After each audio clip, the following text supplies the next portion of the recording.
And we are live. How's everybody doing tonight? My name is Anthony Brian Logan, and you're watching and/or listening to ABL Live. Thank you for joining me tonight. You could be almost anywhere in the world, but you're right here with me live in the show, and I appreciate y'all for that. We got a whole lot going on all over the internets, all over mainstream media, social media, everywhere. There's a whole lot happening. So they caught they have a suspect in custody for the New York City subway shooting. Who is this guy? What's going on? Is he a YouTuber?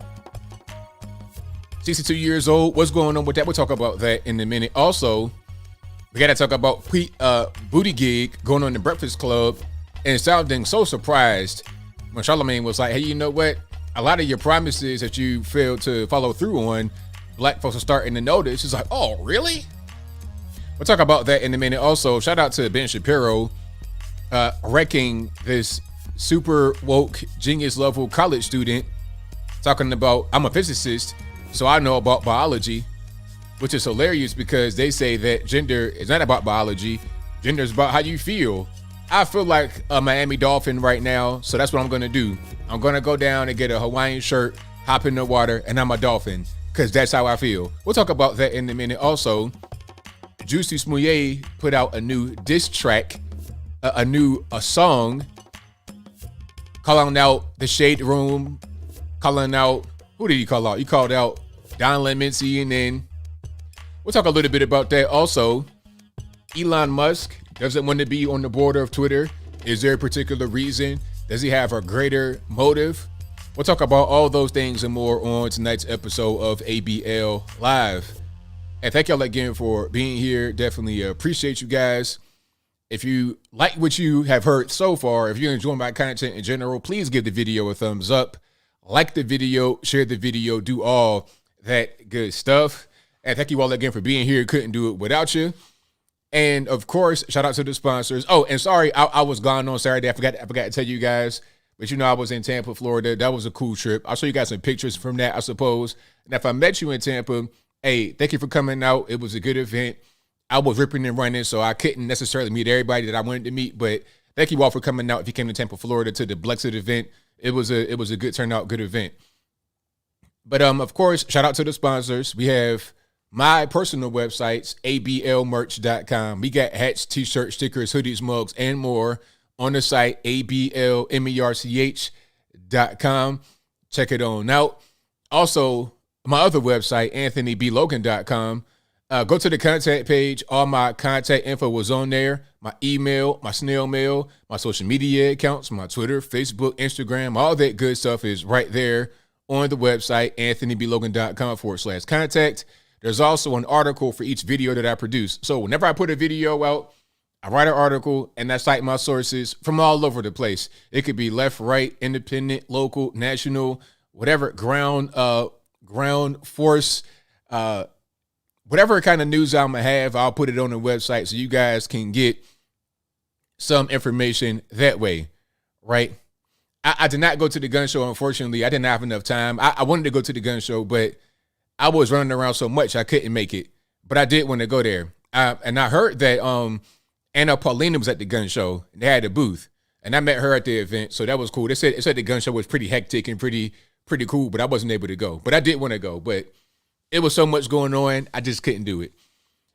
But yeah, so again, ablmerch.com, anthonyblogan.com. Also, bhedesigns.com for you guys who want these beautiful handmade wooden flags that are right behind me. You can get ones just like those or one of your very own, custom made, whatever you want. Go to the website, they'll hook you up, bhedesigns.com. Also, go to patriotpost.us for a lot of news, information, op-eds, memes, whatever you want, they got it.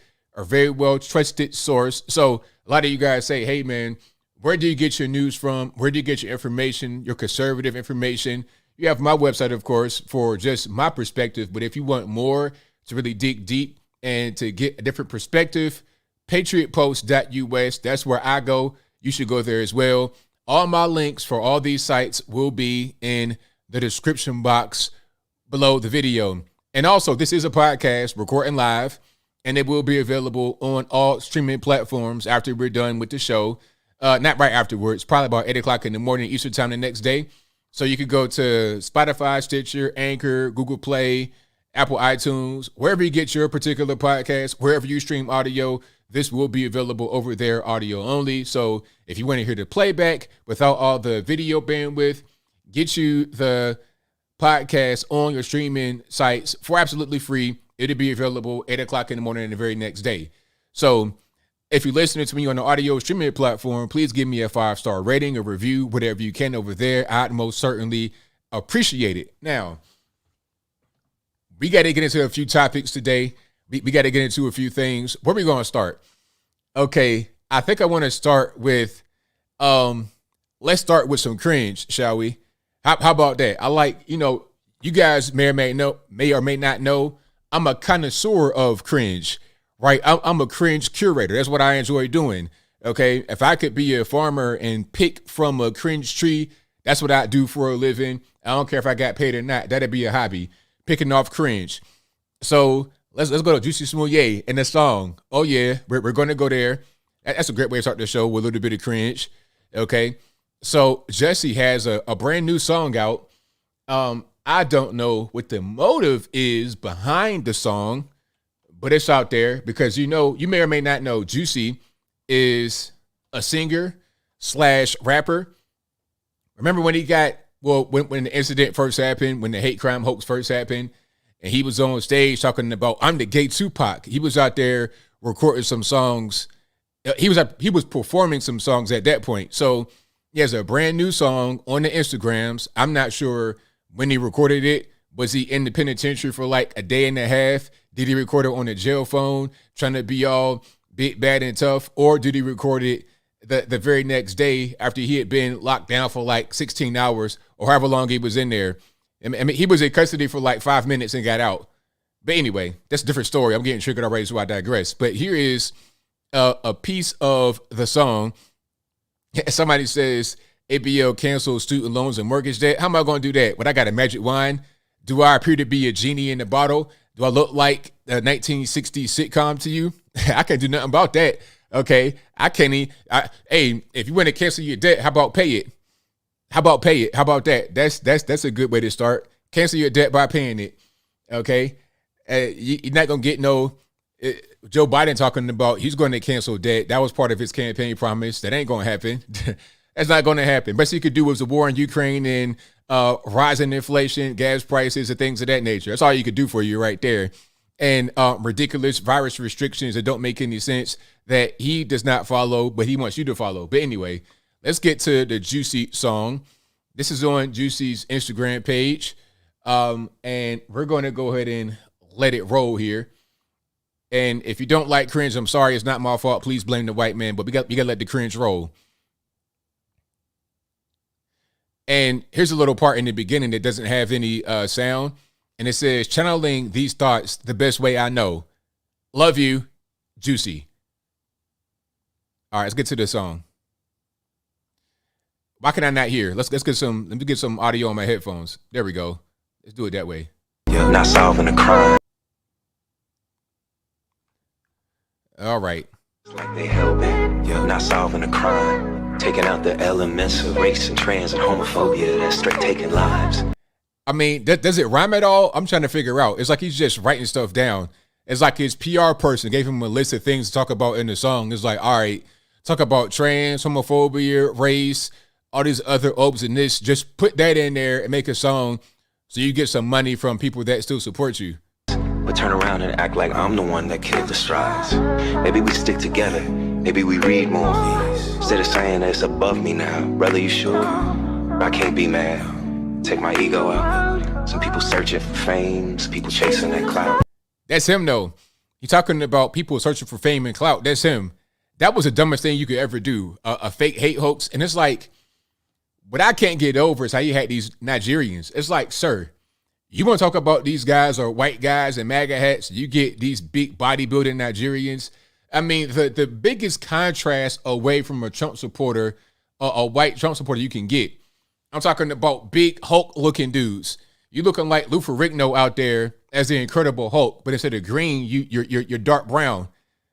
Like, make that make sense. You want to cast the biggest contrast away from what you're trying to portray. if you were a casting director, you would get fired instantly. As soon as you come to the set like that, they say, okay, we're going to do a Viking movie, right? And we need you to go find these Leif Erikson looking dudes.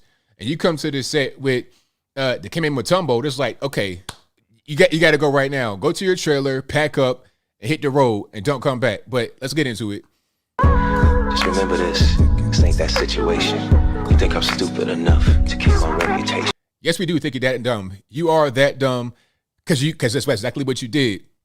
It was on videotape, audio tape, all of that. You had some Ace Hardware twine on your neck talking about you tried to get lynched. It's 1,000 degrees below zero in Chicago. You don't even have the dope fiends out there loitering around. Just stop the nonsense. Just simply to look like a victim, like it's something fun. I better look at someone else. You got the wrong one. But I want to thank y'all. I know I still got you. It's for the people who kept it real, kept it true. So I guess there are still some people that support this guy and they think that he is doing the right thing. Because I'm seeing some of these comments, some of these blue checks on Instagram, and, you know, there's heart emojis and flame emojis and all kind of stuff. So some people still believe in what he's saying. Matter of fact, there was one girl, I forget her name, I think Amanda Seals, pardon me. I think she's on that show. What's the name of that show? Insecure? I don't watch these shows, so pardon me. But I know her from back in the day on My Brother and Me. She was the friend that talked real fast. But anyway, I'm showing my age. She was on one of these talk shows that she's on talking about, well, I don't really care if it was a true hate hoax or not. The spirit behind it, I support, because we got to shine a light on all these hate crimes. It's like, I think the demand for hate crimes is lower than the supply. So you got to manufacture fake hate crimes to meet the supply and to get the supply up to the point of demand. Wait, let me phrase that, cuz the narrative they played, I really understand the reason why y'all felt betrayed. They had my own people, thoughts going off the wall. That's why from LD to Don, I still got love for y'all. Now, I don't know who LD is. I didn't read the comments thoroughly on the last video where I talked about this. Who is LD? I have no idea who that is. But Don, you're talking about Don Lemon, because I guess Don Lemon came out and said the same thing I'm saying. Like, he's not even getting love from the mainstream media, which is pretty sad, because the mainstream media will pretty much hide anything. You got a crack smoking son named Hunter Biden. They're going to literally hide that.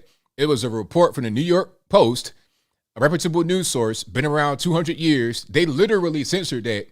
Although we all knew it was true, we saw photographs and videos of him on a hard drive smoking crack.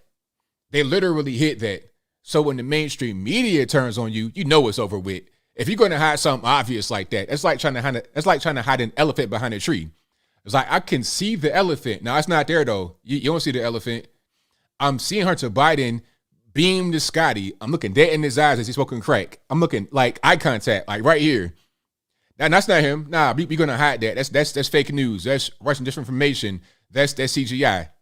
But now they want to say it's real, because I think now the media doesn't really mind turning on Joe Biden that much, to a certain extent. But back then they were really on his back. But this here, they've totally turned on him. I know we'll meet again, talk like real men, instead of sharing shade in rooms and up on CNN. Thunder's mad loud, still I'm pushing through the clouds. All I ever really wanted to do is make my people proud. Fame is nothing real, it's how you make them feel. Celebrity is for the birds, I ain't no man of steel. Thank you, God. Thank God. Yeah. Okay, so at the end of it, he had a thank you God signature. He probably had one of these phones that's like this, where you take the stylus out, like one of these deals right here, and then he just wrote it and then put that on the Instagram. It's, you know, okay, Jussie, it's like, look, if you want to win our hearts back, give me some better production value than this, than some black and white text on Instagram. I need you to do a full video, like a performance. Get on stage.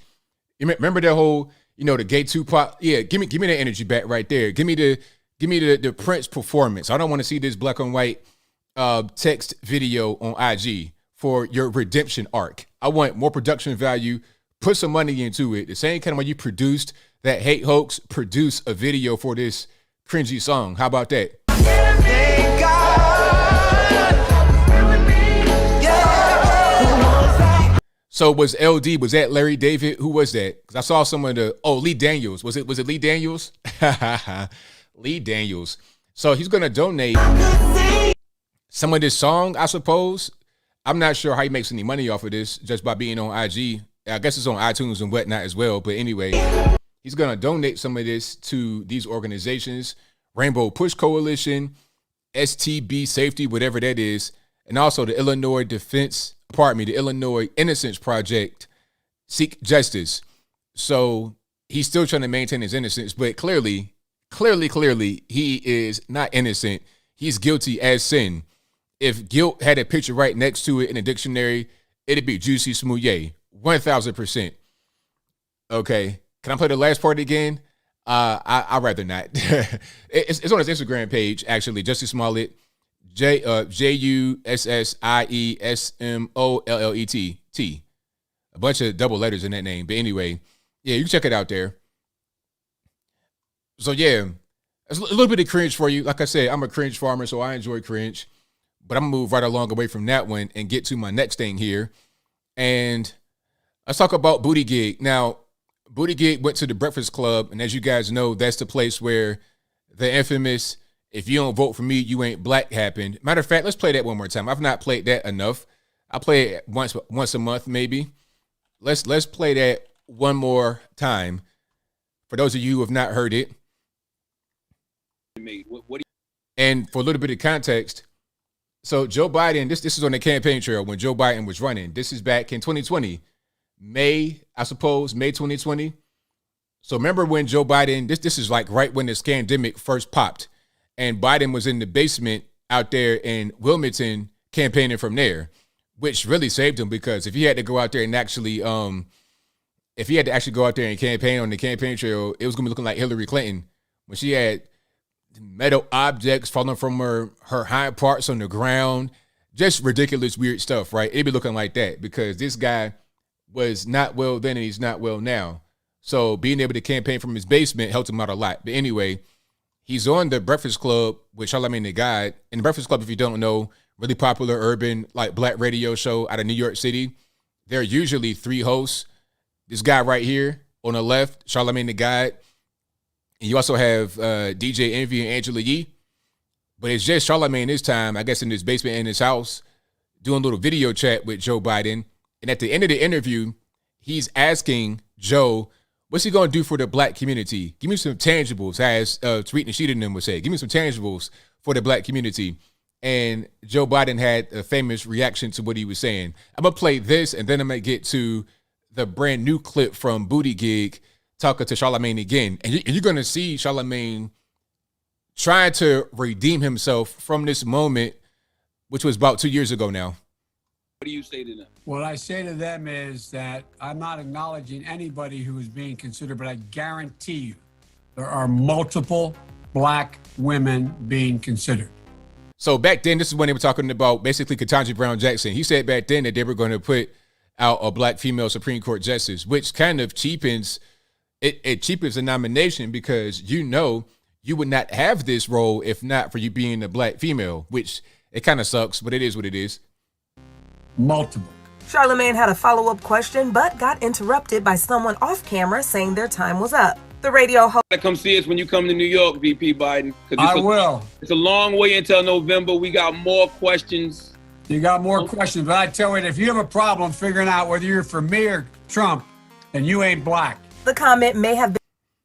Yeah, so that was a pretty cringe moment, and I think ever since that moment, Charlamagne has been trying to redeem himself. What the problem is, Charlamagne, all these people, they're still liberal. They still want to support them. It's like at a certain point, you got to understand who you're dealing with and move away from that. If it's not helpful, if it's not beneficial, you might just want to go a different direction and not even really deal with none of the extra stuff, right? But unfortunately, that's not the way it works. So now you have Joe Biden speaking to Buttigieg, who's in the Biden administration under, what's that? I forget what he did. Secretary under the Biden administration, and he's in the Breakfast Club. Now, I don't know why Buttigieg was there. I have no idea. I guess because he's LGBT, But you're talking about cars and trucks and rail. I don't understand how your role in the administration makes any sense there. You might want to have Joe Biden himself or Kamala Harris or somebody higher up like that makes a difference. I mean, why would I have a guy that's in charge of transportation on a Breakfast Club talking to an urban crowd? I don't really understand. But let me find that video right quick of Buttigieg talking to Charlemagne and the question that was asked. And I got quite a few videos for you guys coming up later on here. You know, I got some entertainment stuff and I got some stuff that's a little bit cringe, of course, how I always do. So here is a little bit more context to the Buttigieg question. You do realize, Pete, a lot of black people feel like Democrats have kept no promises since they've been in office. Really? Yes. Reverend Allen said that a million times. I'm sure he'll be pressing you about that tomorrow. Look, I get it, because the work is not done. But the reason I say really is we just passed one of the biggest pieces of infrastructure legislation in American history. It's nothing, though, because, see, Charlemagne needs to ask direct questions. What Charlemagne wants to ask is, okay, there are certain things that the quote-unquote black community may want, certain things that would quote-unquote directly impact the so-called black community. Infrastructure, that ain't going to do nothing. What's that going to do? I mean, that's just a bunch of money that's going through D.C. to pay government contractors. It's just a buddy system. That's not going to help people that really want to, how can I say, that's not going to help anybody that really wants to go forward in their life. If you got bad bridges and roads and tunnels, that's great. You can fix that. But it's like, what else are we doing? He acted so surprised, like he didn't know what was going on. He knows exactly what was going on. He knows what's going on. But maybe he's acting surprised like that on the flip side, because you still get 90% of the black vote. So it's like, all right, well, if they're that upset about what we're doing, if they're that distrustful of us, then why do they keep voting for us? That's a great question, but he can't ask that question. They're both kind of being politically correct. Charlemagne's not asking the direct questions that he wants to ask, and Buttigieg's not giving the direct answer. He's surprised because if it's such a big distrust, then why they keep voting for us? If Charlemagne's just not saying, hey, give me this, give me this, give me that, which is what a lot of these black voters do, and they never get anything. Now, I'm not saying you should just looking for your handout from the federales, of course not, but why vote for, what's the point in voting if you don't get anything in return? If nothing positive happens, what's the purpose? Don't even vote if it's like that. If it's not going to help you at all, why do it? It's like a protest vote against the other side. But what's the other side doing that's so bad that you can't vote for them? I don't really understand. It's weird. A promise, and it wasn't just a promise that the Biden-Harris administration made or that us Democrats made in 2020. This is a promise that every president and every Congress has made in some way, shape, or form for as long as I've been an adult. And we actually did it. But those are big, broad things. And that's great. But I'm talking about things you campaigned on, like the George Floyd Policing Act. And the fact that our voting rights, man, like 19 states have implemented voter suppression bills. You know that's going to directly impact us the most. See, this is what I'm talking about. Charlemagne, you still get that liberal energy and you don't get it. See, you were probably offended at what Joe Biden said. Vote for me or you ain't black. But you're embodying that. He literally got on your show and slapped you dead in the face. Bang, Will Smith style, just slapped you verbally. And you just ate that, and then you're still going to vote for the guy. Not get anything in return. And the things that you do want aren't going to help you. Voting rights. How is it that the so-called voter suppression bills are going to impact black people? We don't have ID. We don't know where the DMV is at. I don't really understand that. That's racist to think that people just, if you're a human being and the US of A, you can go get an identification card. This is not a difficult thing to acquire. How are you driving? How are you buying anything beyond just regular normie food at the store? How are you buying cigarettes, alcohol? How are you able to get a home to live in? How are you living in society without an identification? It's not that difficult. And if anything, the voter ID laws and what he wants to call quote unquote voter suppression will help black people and everybody else in the country secure their vote rather than being disenfranchised. Because I could say, you know what, my name is Charlemagne the God. I can go to New York City, wherever he lives, and cast my vote If there's no ID required, how they gonna stop me from doing it? I can find his address online. Be like, okay, he lives right here, XYZ Street, XYZ place. Here's my address. Here's my name. No ID. I'm a vote. So then when he goes to vote, he can't because somebody else already did it.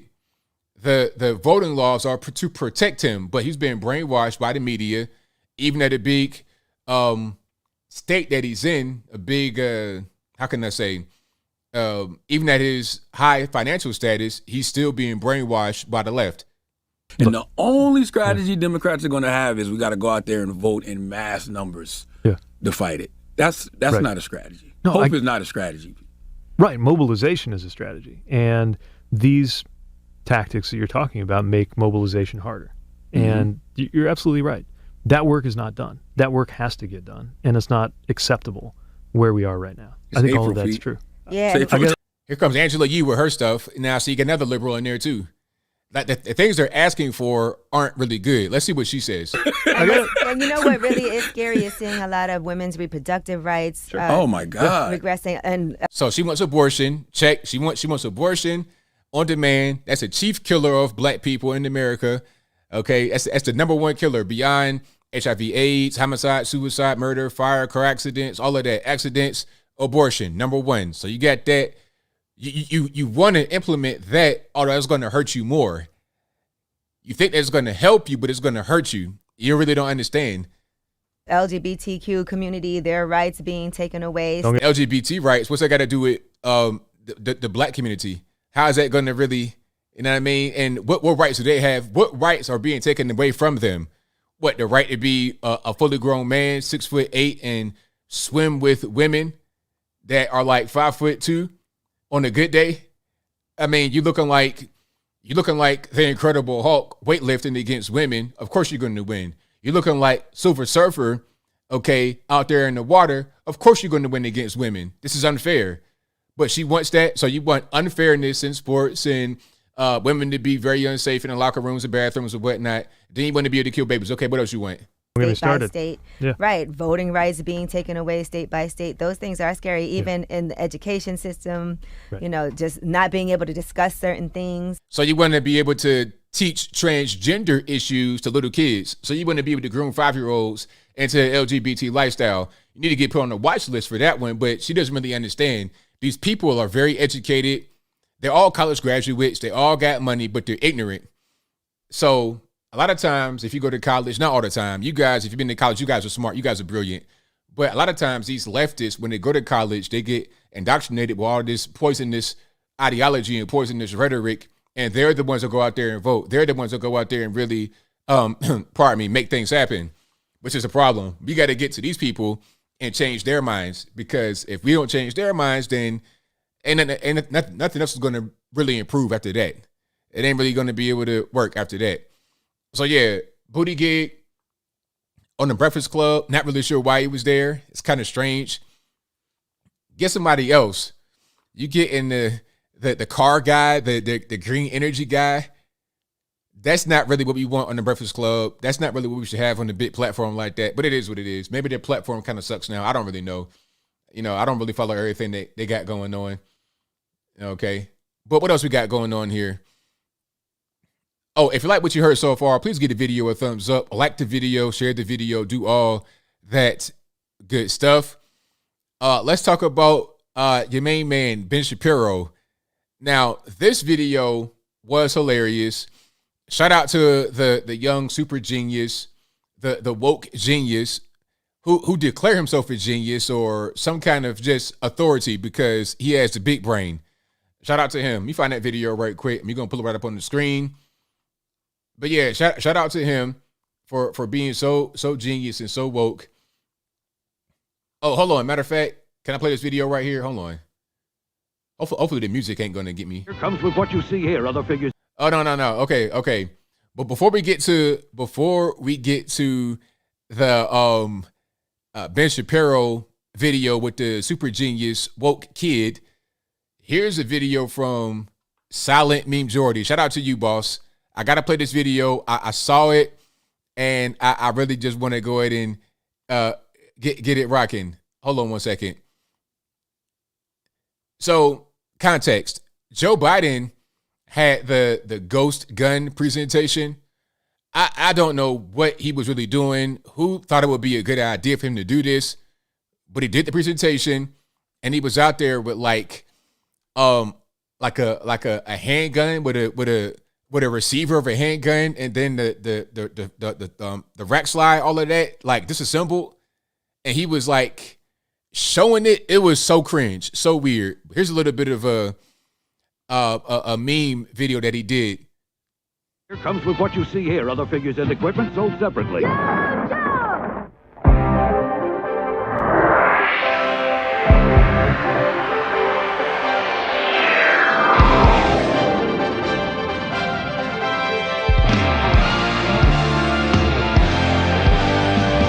You bought a gun. Take a look. This is the gun. It's not hard to put together. A little drill, hand drill is all. Doesn't take very long. Anyone orders mail. Anyone. Oh my God. So there you go. You know, if you want to get a ghost gun, he's telling you how to do it right there. You know, get the drill, get the pieces, go to the website, get your very own, get your very own ghost gun. Straight from Joe Biden himself. There you have it. I saw that. I was like, what in the world's going on with this man? What is he doing? I saw the pictures by themselves. I didn't know what was going on. I was like, why is he holding like a lower receiver of a 9mm handgun? What is going on? But then I understood the context, talking about ghost guns. But shout out to you, Silent Meme Jordy. That video, hey, just perfect. Okay, we got some more videos. I got videos on videos for y'all. We're gonna get to the Ben Shapiro video featuring the super woke 5,000 to 9,000 IQ genius talking about whatever, a little bit of everything, right? Oh, here we go. Let's go ahead and get to it. Let me find the one that I wanted. There we go. This is a repost. Well, Ian Miles Chong reposted it, and this is from a speech Ben Shapiro gave at UNC Greensboro. So shout out to North Carolina, shout out to Greensboro, and that's where he was a couple of days ago giving this particular speech. And I guess there was a Q&A at the end of it. And this guy right here, you see this pillar of masculinity? This guy right here had a couple of questions and statements for him. Now, he might get a little bit spicy with the language. I'm going to try to censor it. But if I don't censor it, it's not my fault. Please blame the white man. But you've been warned. I'm a mathematician and a physicist here, a double major, and I also just won the most prestigious award in the country to pursue research at any institution I want, the National Science Foundation Graduate Research Fellowship. So I think I'm pretty, qualified to say that most of what you're saying is based on like old data. But my question to you, and so I want you all to like realize that. So a little bit he's talking about, because Ben Shapiro was talking about gender, right?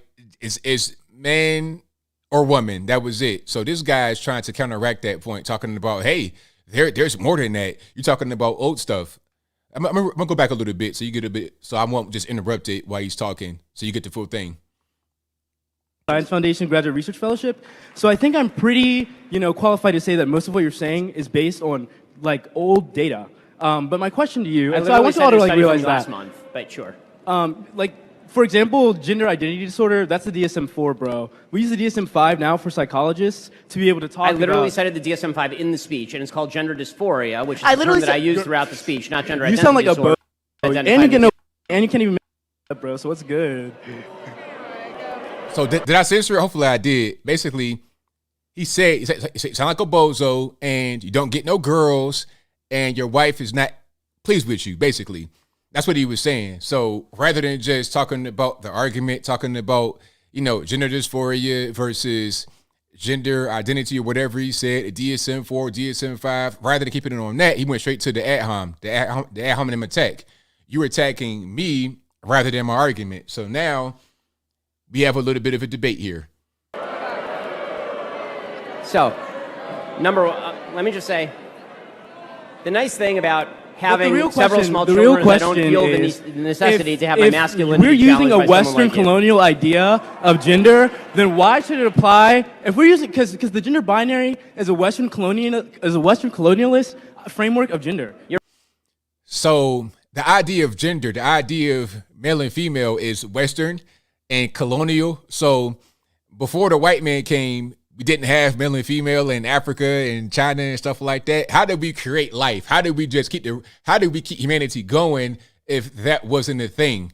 I don't really understand how that makes sense. We just happen to just pop out of nowhere. Did the stork bring us down from the sky? Or do you have a male and a female making the baby? Isn't that how it works? Throughout all of humanity, it doesn't matter if you're black, white, Puerto Rican, candy stripe, rich, poor, young, old, well, old enough, but you understand what I'm saying. It doesn't matter. If you're a human being and you are able to reproduce, physically, everything's normal, you can reproduce. That's just what it is. And that is what defines you as a male or a female. You're XX or XY, period. You're right. Men and women don't exist in any other culture. No. You're Think about Native American. Nailed it. Third gender people. I'm not saying that. Third gender people exist in Native American societies, Western African societies, like Southern Native American societies, like Mexico. So in other places that are not white dominated, and they like are the United States or incorrect. Europe. And so you're I'm saying white. So non-white incorrect. people. I'm a mathematician and a physicist. You cannot tell me. So I have a question. And also, you're not a biologist. So I have a question. I'm 20. As a mathematician and a physicist, what in the hell do you know about human biology? And you got your law degree from Harvard. What do you know about biology? You got your law degree from Harvard. And frankly, I would ask another question. If your logic is so flawed as a mathematician and a physicist, I would suggest that whichever institution gave you an award, revoke it immediately. That's right. 100%. Now, somebody asked, did he have on nails? I didn't even notice. I can't really tell if he has on nails. But if he does, I wouldn't be surprised. He appears to have on nails. Yep, I think he does. As a Western colonialist framework of gender. You're right. Men and women don't exist. But yeah, I wouldn't be surprised. I mean, look at his appearance. I mean, come on, sir. You need to focus on your schoolwork. Focus on just being a good student. You're barely wearing a shirt. You're indoors. I mean, looking like you just got that smoking crack. Your hair is a complete mess. You have bangs. You have dreadlock bangs on your forehead, my man. What are you doing? Tighten yourself up. I would never. If my dad saw something like this on my head, I mean, we'd be in there fist fighting, straight up. Fist fighting. Fam, where's your family at? You got some issues. But it's a lot of kids like that running around, thinking they know everything, and are just complete messes of people. Hopefully he's able to get himself together and tighten up. There's a redemption arc there, I believe, but just right now, that was a mess. That was a whole big horrendous mess. And Ben Shapiro handled it pretty well. Just keeping a nice, even, calm, cool demeanor. And, like I was saying, there's a lot of guys just like that. A lot of guys like that. I feel bad for the young ladies out there. They gotta, if they're trying to find a husband and they gotta, they gotta find guys look like this. You got guys like this trying to talk to you. I mean, that's not a very good deal right there. What you gonna do with that? Okay, y'all gonna go get your nails done together, and that's pretty much it. Making a child with that guy, I think not. But yeah, shout out to all the people that raise their children properly so they don't wind up to be like that. So they won't have to try to fix themselves when they get to be 31 years old. But anyway, I digress. Yeah, he wants to study gender politics, not science. That's what it appears to be. Yeah, gender politics. Like, that's an oxymoron, ain't it? How does it even go together? Gender politics? Why is gender politicized? It shouldn't be, but apparently it is. Apparently it is. It's crazy. Not the bang. Yeah, the dreadlock bangs are nuts. But aside from his appearance, his ideology is totally skewed. What is a third gender person? What third gender? Male or female? That's it. If you got some kind of other weird chromosomal thing going on, that's different. But that's not enough people to even talk about. You're a male or a female. Whether you be gay or straight, you feminine or masculine, that's your personality. That's how you present to the world. It doesn't change how you actually, what your chromosomes are. It doesn't change that. Okay, you could be a transgender looking like Rihanna in the face, which is like very popular in Atlanta. That's a whole different story right there. So I digress. You could look like that all you want to, but at the end of the day, when you were born, they put a blue blanket on you and you are a boy, period. But I move on. If you like what you're hearing so far, please give the video a thumbs up, like the video, share the video, do all that good stuff. And what else we got going on? Okay, so Elon Musk does not want to be on the board of Tesla. Pardon me, not Tesla, of course. He's the CEO of Tesla. He does not want to be on the board of Twitter. So, we all know Elon bought a big piece of Twitter shares. I think like 9.1 to 9.2%, which is about $2.89 billion with a B, $2.89 billion. Big piece. He is the largest individual shareholder of Twitter. And as a result, he was offered a seat on the board. Now, there's a few things with being on the board. Shout out to you guys that told me so much information. Shout out to Karen Strawn. I saw your comment as well. I think one of the main things about Elon being on the board would be he would be capped at like 14.9% share in Twitter. If I'm wrong about it, y'all let me know in the comments, but he'd be capped at his share of Twitter. So he couldn't really go beyond what he already had. I mean, he could, but he couldn't get to where he wants to be, which is probably 51%, to have a controlling stake in the company. To see the way it is right now, he has a passive stake. So the best he could do right now is be on the board. And if you're on the board, you are a fiduciary. You have a responsibility to make sure everything goes well. The company makes money. You're like an employee to a certain extent, but not quite. Okay, you don't really have any controlling stake though. You're going to be on the board pretty much just doing what they say, or doing what the consensus wants you to do. So being on the board does not give Elon Musk a lot of power, as far as I can tell. Maybe you have some influence right there, but not really. So he just said, okay, I don't want to be on the board. He probably wants to go for, is it a 14% max? Thank you, eyes open. Yep. So it'll probably be, he'll probably shoot for 50 more percent and go for primary stakeholdership.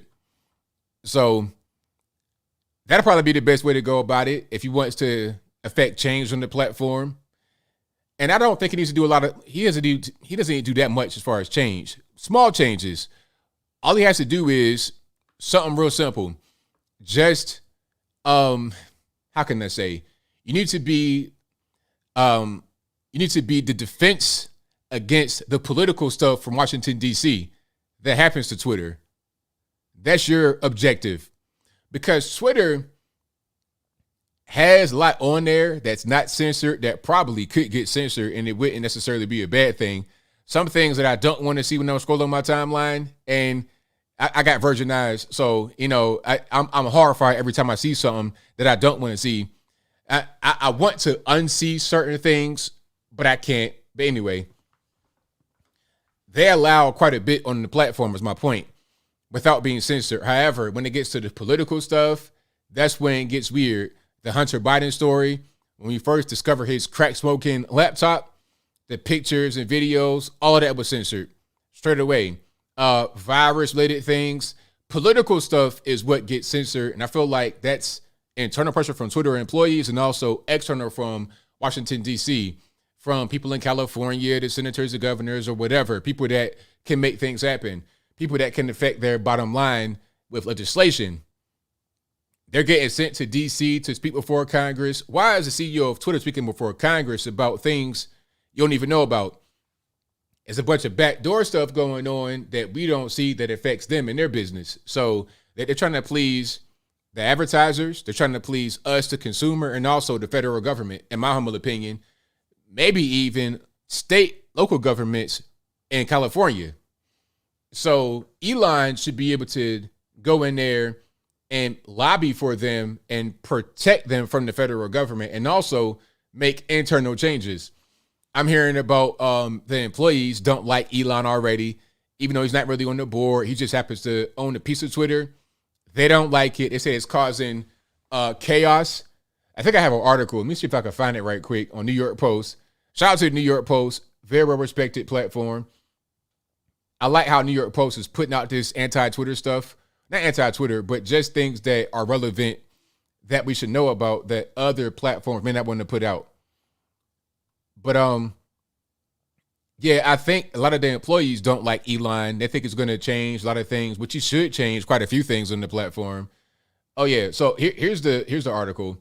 Twitter is a S show for employees since Elon Musk took major stake. Report. See, there it is right there, New York Post. Okay, let me see. Elon Musk's looming battle with Twitter's board is a source of major anxiety for company employees, many of whom are reportedly worried that billionaire's campaign to force changes is just beginning. Oh yeah, it's just beginning. Yes, it is. So look, check it out.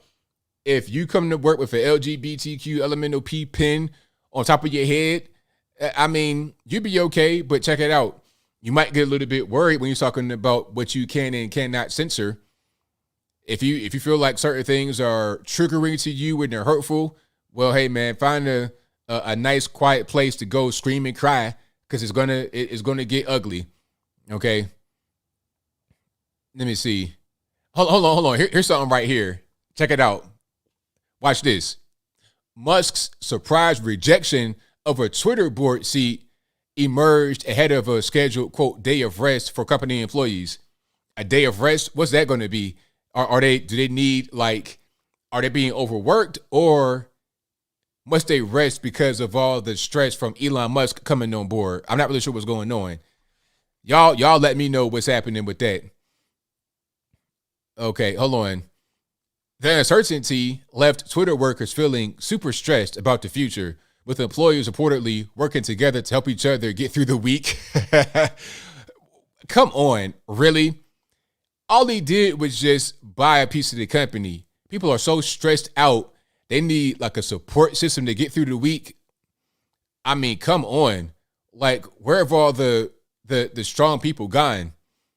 You know, my great-grandfather in West Virginia was a coal miner, like during actual racism, and he was mixed race, black and white. Imagine what it was back then. And he was able to live a long life until his 80s. But now you got people talking about grown people, 30-something years old, needing support to get through the day because a guy bought a piece of your company. If you only knew what your CEOs and whatnot were doing behind closed doors, you'd be real stressed. You'd be stressed beyond belief. Trust and believe that. But anyway, the report cited interviews with Twitter employees who asked not to be identified while discussing the company's inner workings. Several employees told the outlet that Twitter's internal environment was a, quote, S show, unquote, after Musk's deal with the board fell through. One Twitter employee griped that Musk was likely just getting started with pushing for change at the company, a development the worker described as unfortunate, according to Bloomberg. Wow. Just him being there is causing them stress and anxiety. That's crazy. They need a cry closet. Yes, they do, blessed veteran. Yeah, they need that cry closet ASAP. Wow. That's hilarious. So yeah, shout out to the Twitter employees, man. Hey, sometimes life is like that. You can't always get what you want, but don't go crying over spilled milk. You know, the milk not even spilled though. The milk's in the cup. The milk might get spilled and they're already crying. People are way too soft.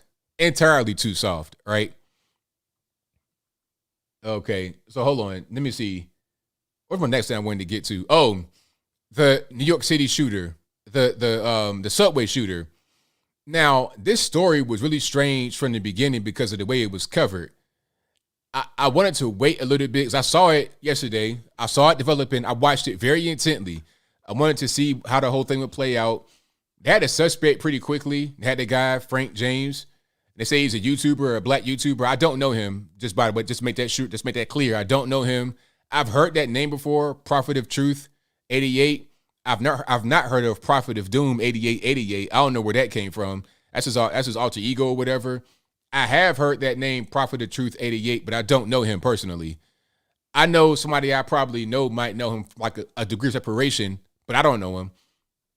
He's an older guy in his early 60s, and I saw some of his content last night before they nuked the channel.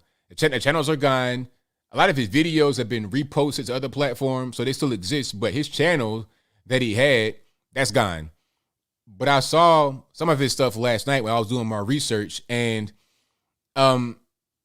he would say some stuff that's like kind of standard. Like, he was against black on black violence, and he talked about the Will Smith slap, a lot of the basic stuff, but he was not against black on white violence, as far as I'm able to tell. If I'm wrong about that, y'all let me know in the comments, but that's kind of the vibe I was getting. It's like, hey, don't hurt one another, hurt them. That was the vibe I got from what he was saying. He would drink a lot, a lot of drunken rants on his page. Things didn't make any sense. And I think people that watched his content saw that there might be something a little bit wrong with the guy. But I can't say that because I have not seen all his content. All I saw was little bits of clips. But for people that I know that tell me about his content, they said that he was kind of off his rocker a little bit, right? And I'm talking about Frank James, the New York City subway shooter suspect. I got to say that because he's not been convicted, but they got the guy. He was a suspect. They put his picture out there, and he got arrested. But anyway, he was a YouTuber. His content has been deleted, but a lot of his videos have been reposted all over YouTube, Facebook, Twitter, Instagram, TikTok, everywhere. We know who the guy is. Now, I guess he's what you call a black identity extremist, a BIE. Just like Micah Xavier Johnson, remember him? The guy that shot up the officers in Dallas, Texas. He had some of the same type stuff going on. He was a loner, and they saw him in his backyard practicing shooting. He was a veteran. All kind of stuff was going on. A troubled person. And also that guy in Waukesha, Wisconsin that ran over the Christmas parade. Same kind of deal going on with this guy, Frank James. So he was on the FBI's radar. He was on the watch list. But he was removed from the watch list in 2019. Now, I don't know how long it was on the watch list or why he was taken off the watch list, but the federales didn't know about this guy. They had him on their radar. I don't know why he was off the radar, but obviously he should have still been on their radar, right? You go into a subway and shoot, 10 people directly and injure like 23 people. What's going on with that? But it was weird from the beginning because it wasn't really covered. I think they knew that it was a black male right away, and they didn't really want to bring a lot of light on it. You see, mass shootings happen all the time. We're talking about black on black, or at least a black suspect. That's constant all the time. Go to any city, any inner city, you're gonna see it. There was a mass shooting, I think, in Arkansas, where it was like 28 people shot, but because it was black people doing it, it just ignored it. 28 people shot. Matter of fact, let me pull it up right quick. Hold on. The reason why this one in New York City got attention because it was on the subway. It was on the subway during rush hour in the morning on the actual train, not like at a subway station. On the train, this man had fireworks like smoke bombs, and he was shooting on the train. Shot 10, injured like 23 people, let off 33 rounds from his handgun. Oh, that's something else. The reason why I didn't get covered, or it won't be covered that much. Okay, you got a black male suspect, and it was a handgun, not a rifle, not an AR-15 or AK-47 or nothing like that. No, a regular handgun, like a Glock 17. He did all of that with a Glock 17. It's at close quarters. He had smoke bombs and stuff like that. Now, here's the other mass shooting I'm talking about. I ain't make it up. Look, this is from March 20th, 2022. One dead, at least 28 shot, including children at an Arkansas car show. 28 people shot. Have you seen that on the news at all? Is that like headline news? Is that really a big story? Is that a big story? Kyle Rittenhouse was. That was a very big story. How many got shot in that situation? 2 or 3? And self-defense, yep. Clear from the beginning. One dead, 28 shot, including little kids. Have you heard about it? I mean, not really. But this kind of thing is not uncommon, unfortunately. Maybe that big number is a tad bit uncommon, 28 people shot, but you have some kind of event, some kind of nightclub, some kind of outdoor event. It'll get shot up. You might have 5 or 6 shot at once, and maybe one person dies, critical condition, somebody get put in a wheelchair, plenty of Facebook Live shootings all the time. I read somewhere that 200 rappers were killed in 2021. 200. Name one. Go. Name one. Oh, you can't? Oh, okay. All right. Okay. So we know what gets coverage and what doesn't because there's a narrative to push. Oh, these dangerous white men with these rifles, they want to kill everybody.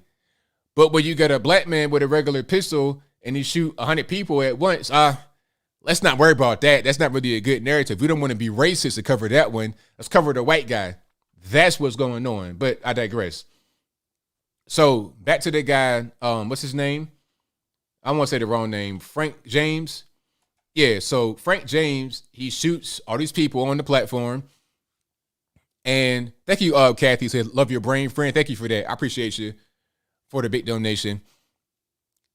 But Frank James was able to shoot all those people and I guess evade the police. So when the shooting happens, they get off the train and they're on the platform in between trains. And on the platform, just kind of confused, dealing with injuries or whatever.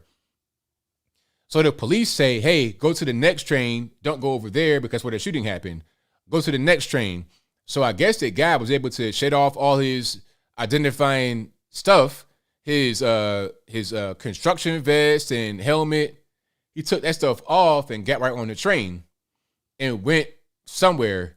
He was in Brooklyn, but they found him in Manhattan like 29 hours later. And Brooklyn is across the river from Manhattan. You got to cross over there. So you got to take a little bit of time to get over to Manhattan from Brooklyn. But anyway, they found him in Manhattan, like lower Manhattan, just walking around like ain't nothing going on. He had a mask on, so that probably shielded his face from the crowd. So he could kind of walk around and not really be seen.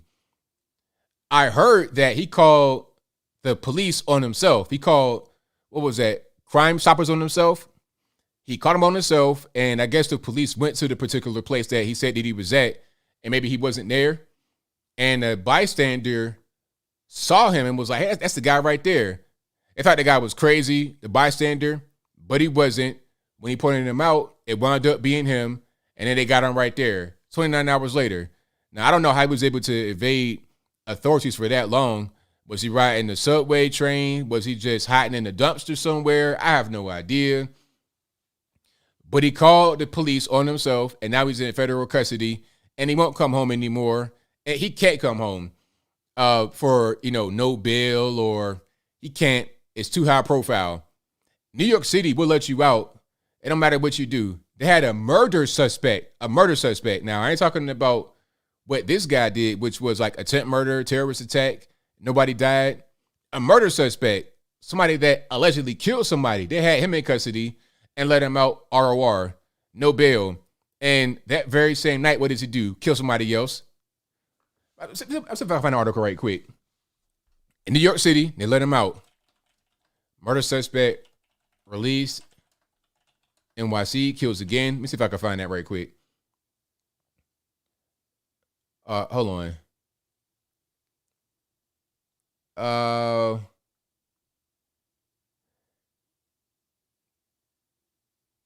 Okay, nah, I can't really find that one. I probably can, but I don't want to take too much time. But here's the example I'm talking about right here.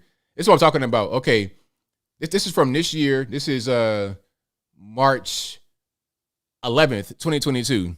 Here's the headline: outrage as career criminal 54 on murder charge for beating 67-year-old man to death on New York City street is freed without bail. Okay. So he killed the guy and robbed him. The guy's almost 70 years old, beat him to death and killed him and let him out without bail. I mean, see what I'm saying? So the subway shooter could get let out, but they can't. It's too high profile. way too high. If they let him out, it'd be a complete embarrassment. This is an embarrassment by itself, but it's not very high profile, so you probably don't know about it, right? You probably seen it for the first time right now as I'm talking. But the subway shooter, oh no. The feds got him. He's not coming home no time soon. He's not coming home. So, yeah, New York City, the bail stuff, I don't really understand it. It's like, okay, you want to make sure everybody has a fair trial and everybody's treated properly, all this, that, and the third. All right, but what about those who need to be locked up, violent, dangerous, career criminals? What about them? Oh, also the guy, Frank James, had a rap sheet back in the 90s. He was a prolific guy. He had a 6-year run, 92 to 98, all kind of stuff, sex crimes, larceny, battery, everything. He was just a thug in the street at that particular time. He was known to authorities in Wisconsin, Ohio, just random places. He was known to authorities. Probably selling drugs or something like that. And he comes back to New York City to shoot up the subway. Why? I have no idea. It's probably race motivated because his content online points to that. It points to that particularly. It points to that potentially being a factor. It may not be, but it probably is. If I'm just going on my hunch, just a gut feeling. It's like, okay, you got all this anti-white stuff on your profile. I mean, on your YouTube page, and you go and shoot up a subway. It's probably racially motivated, but I could be wrong. It's probably wrong. Yeah, a career criminal, 100%. That's what he is. And these guys get like the most kid gloves used on them for no reason. It's like, look, if you're a career criminal, maybe that the kid glove method is not the best way to treat you. Maybe you should get some of that iron fist type action. Maybe you should get thrown in the pen. You know, you should get thrown away for a long time. If you're a career criminal, you got violent charges, you're attacking kids, and go ahead and go away.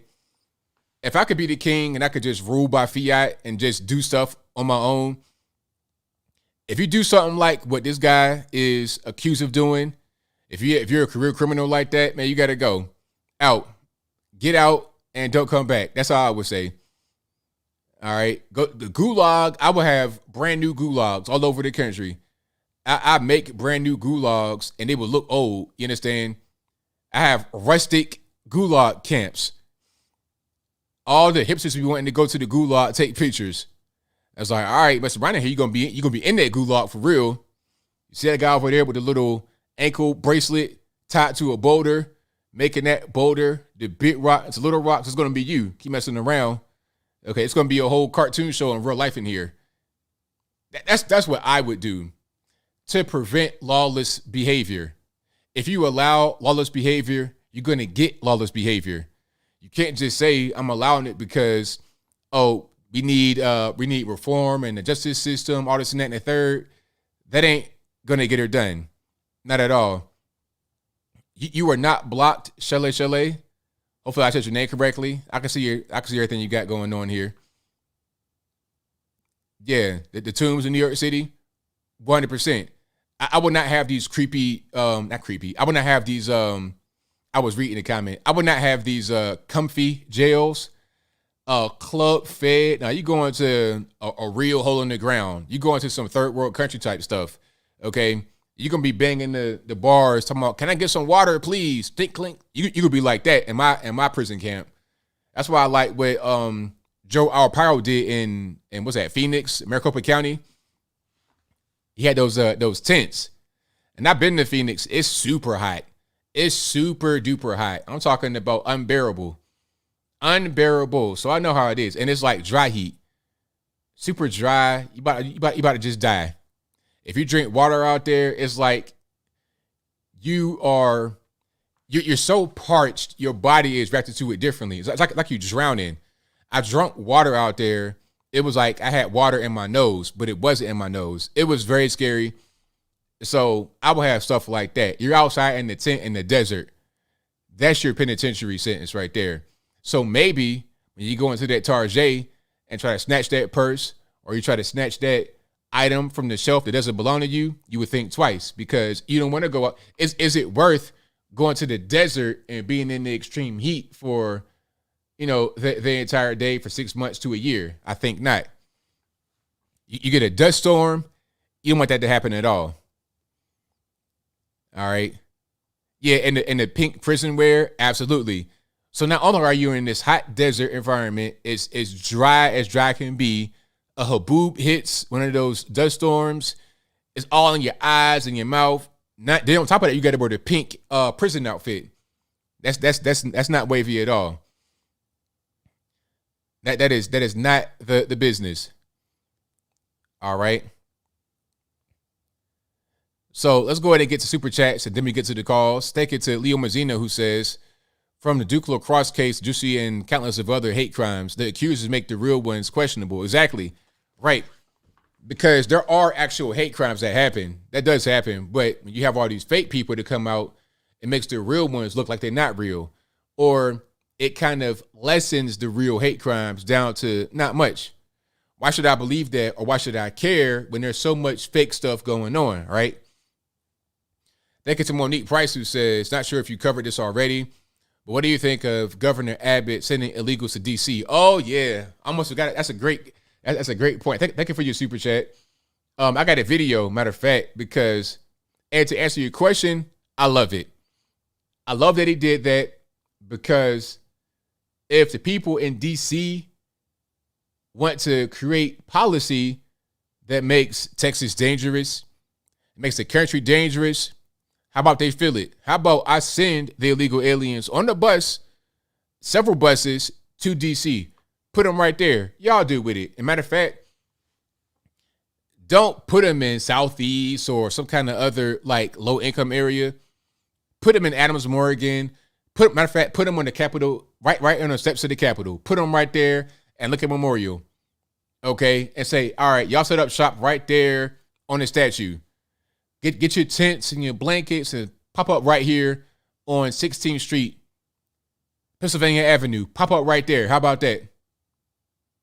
Nah, don't go to Southeast and all of that, Bennett Road, Minnesota Ave. No, don't go over there.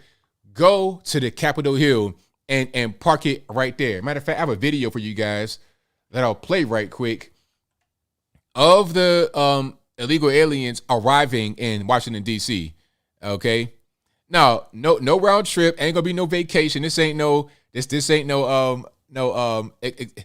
exploratory visit. This is permanent. Y'all go out there. And if you want them to leave D.C., deport them. Deport them. How about that? And when you deport them, deport everybody else that's in the country illegally, not just those that are in Washington, D.C. And if you don't do it that way, you want to deport those that are in D.C. only, we see what's going on. You're big time hypocrite. But let's go ahead and show the video.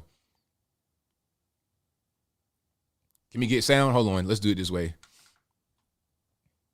Take Greg Abbott up on the offer for the free bus ride to Washington, but that's it. As people hop off, we believe, on Capitol Hill. Yeah, this is not a great feeling. I mean, I don't love the fact that there's a whole bunch of people waiting to get admission into our country the right way. And because of the spat between the governor and the president, we're getting a whole bunch of people who just got a free bus ride right to Washington, D.C. on a beautiful spring day. So, but you know what, though? That's a good point. But see, the problem with immigration is, in general, they get that anyway.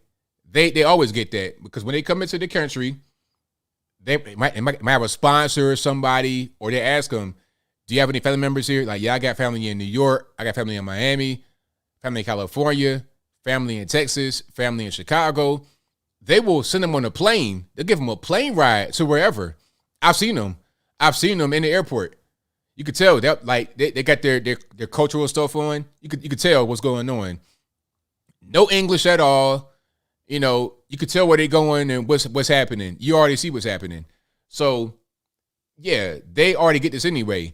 But it's better to send them right there to D.C. rather than saying, okay, do you want to go to Chicago? Do you want to go to San Francisco? No, D.C.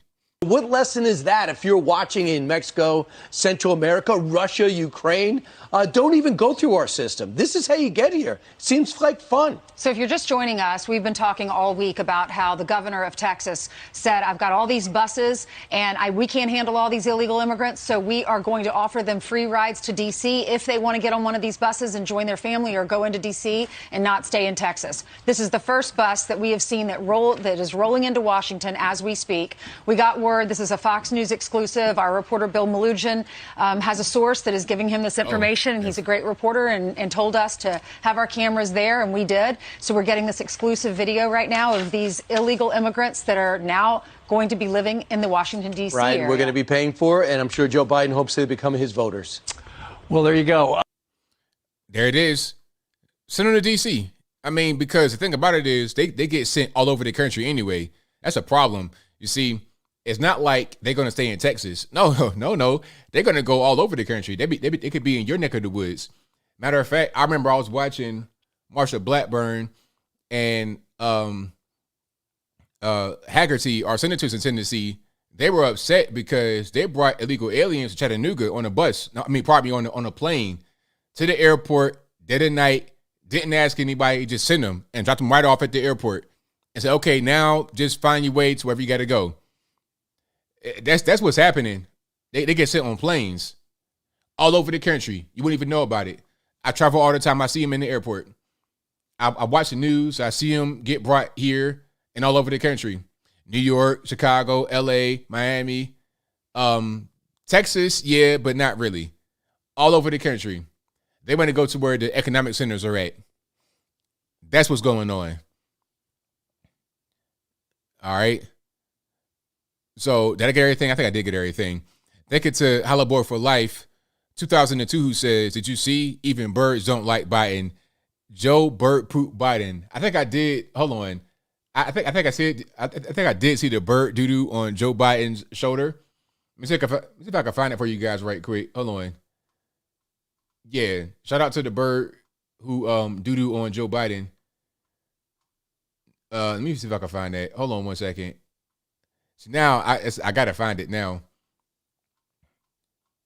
All right. Let's do this. Let's go ahead and search Joe Biden bird.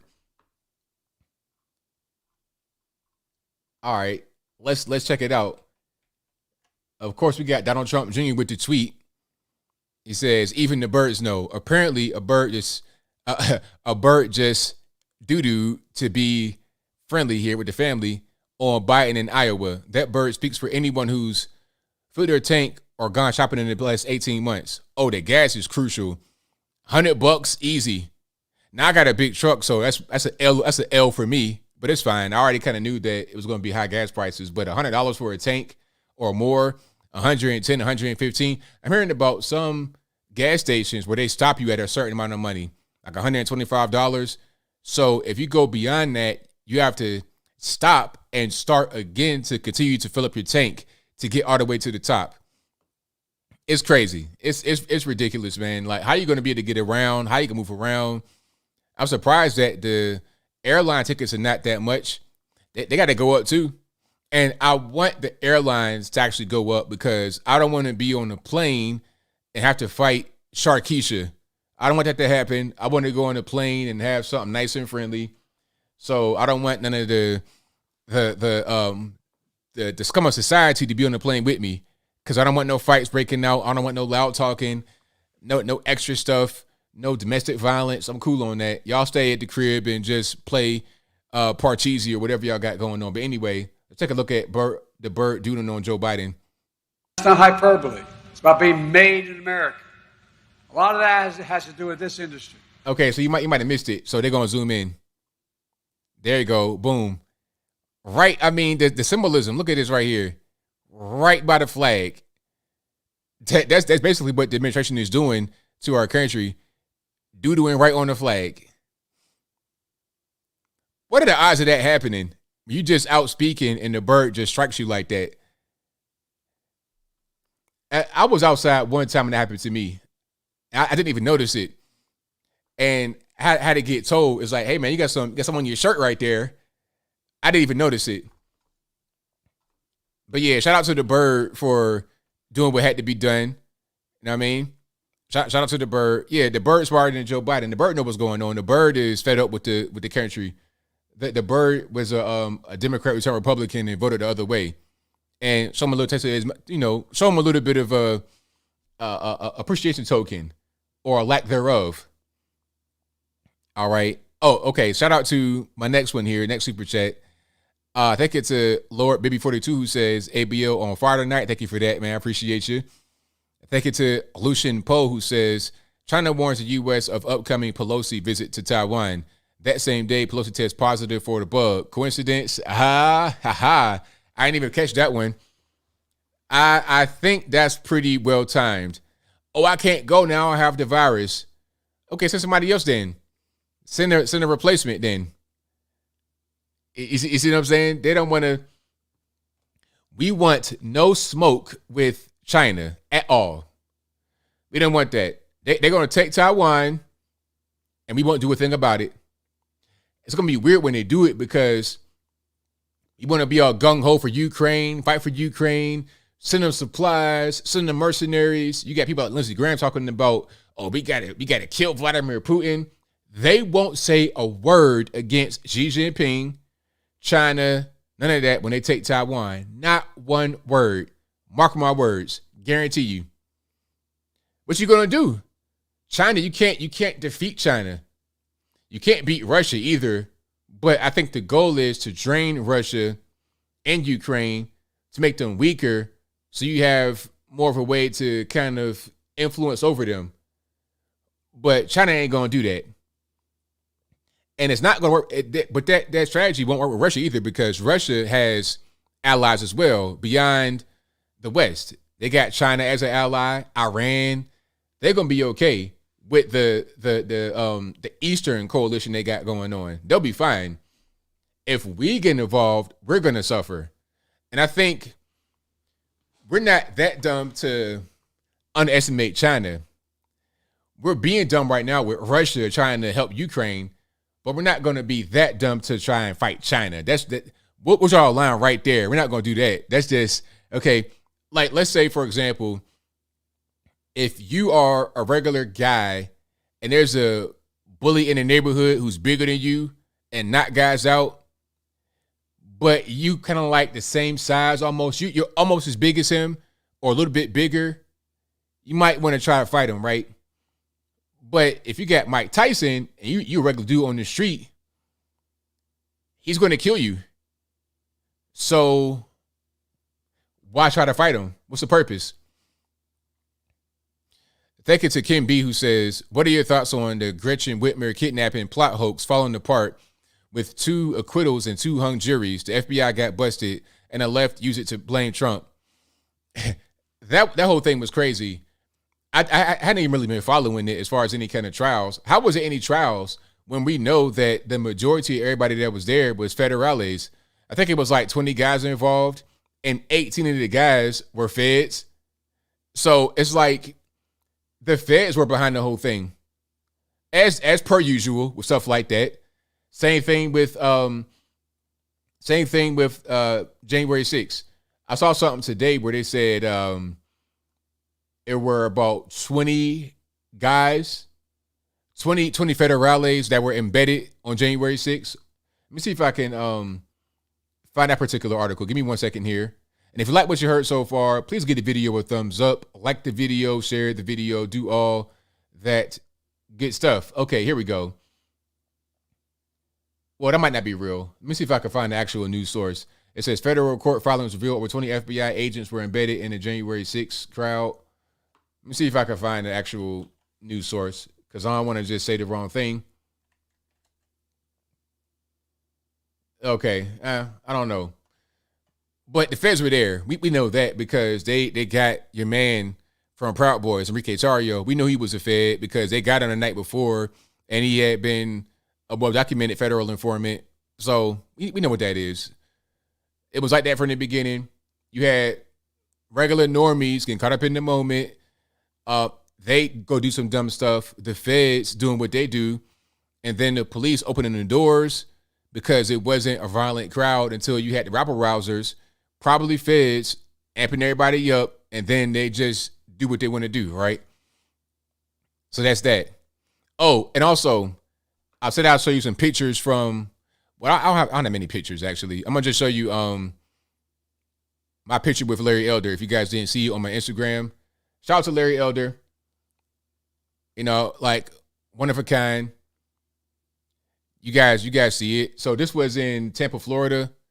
Tampa was cool. Tampa was nice. I enjoyed Tampa. Funny story. So I'm in Tampa. We go to the event, and then some people that were at the event, people that I knew, friends of mine, they were like, "Hey man, you want to go afterwards?" Like, yeah, let's go out. We can go, hang out, get some dinner or something like that. So this was the night before at a different dinner. This was not this night right here. I'm underdressed right here, having like a regular polo or whatever. So the night before, I have on the suit. I have on I'm looking like Larry Elder the night before, right? I had no tie. I had no pocket square, but I had on a blue suit, darker than that, but still blue. I looked like him the night before, right, in my suit. So we go to Ybor City like that. Now, if you guys are in Tampa or know about Ybor City, you know it's not a suit and tie place. It's more like you can wear Timberland boots and a wife beater and be okay. But I had no idea. So I'm in the super hood spots. It's weed smoke going on. I got a full suit on, but it was fine. Cool experience, good people. And this was a great moment right here to meet Larry Elder. I met him before in Charlotte a couple years ago, if I'm not mistaken. But yeah, great moment. A lot of guys were there. Brandon Tatum was there, Candace and everybody. Craig Long, shout out to Craig Long. A lot of good guys were there. Topher was there. Good crowd. So yeah, shout out to you guys that came out to the particular event in Tampa. I'll be traveling a lot more here soon. And if I do a tour, I'll put it on my website so you guys will know. And I'll announce it here on YouTube so you get the message about wherever I'm going next.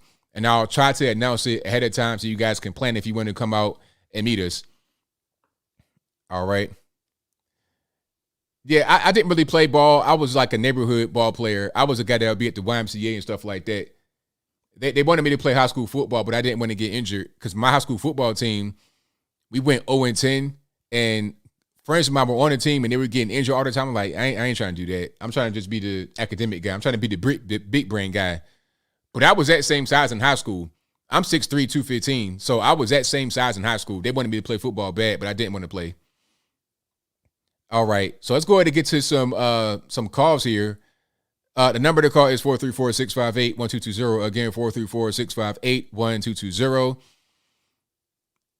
And let's go ahead and get rocking. There's also an email for Skype in the description box. If you want to call in through that, that's fine as well. If it doesn't work properly, it's not my fault. Please blame the white man. All right, let's go ahead and get rocking here. 860, you're on the line. Who am I speaking to?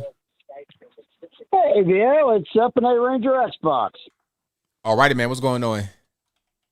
Well, I'd like to correct you on some things. First of all, you are a very attractive man. Not that I'm gay or anything, just in passing, casual observations.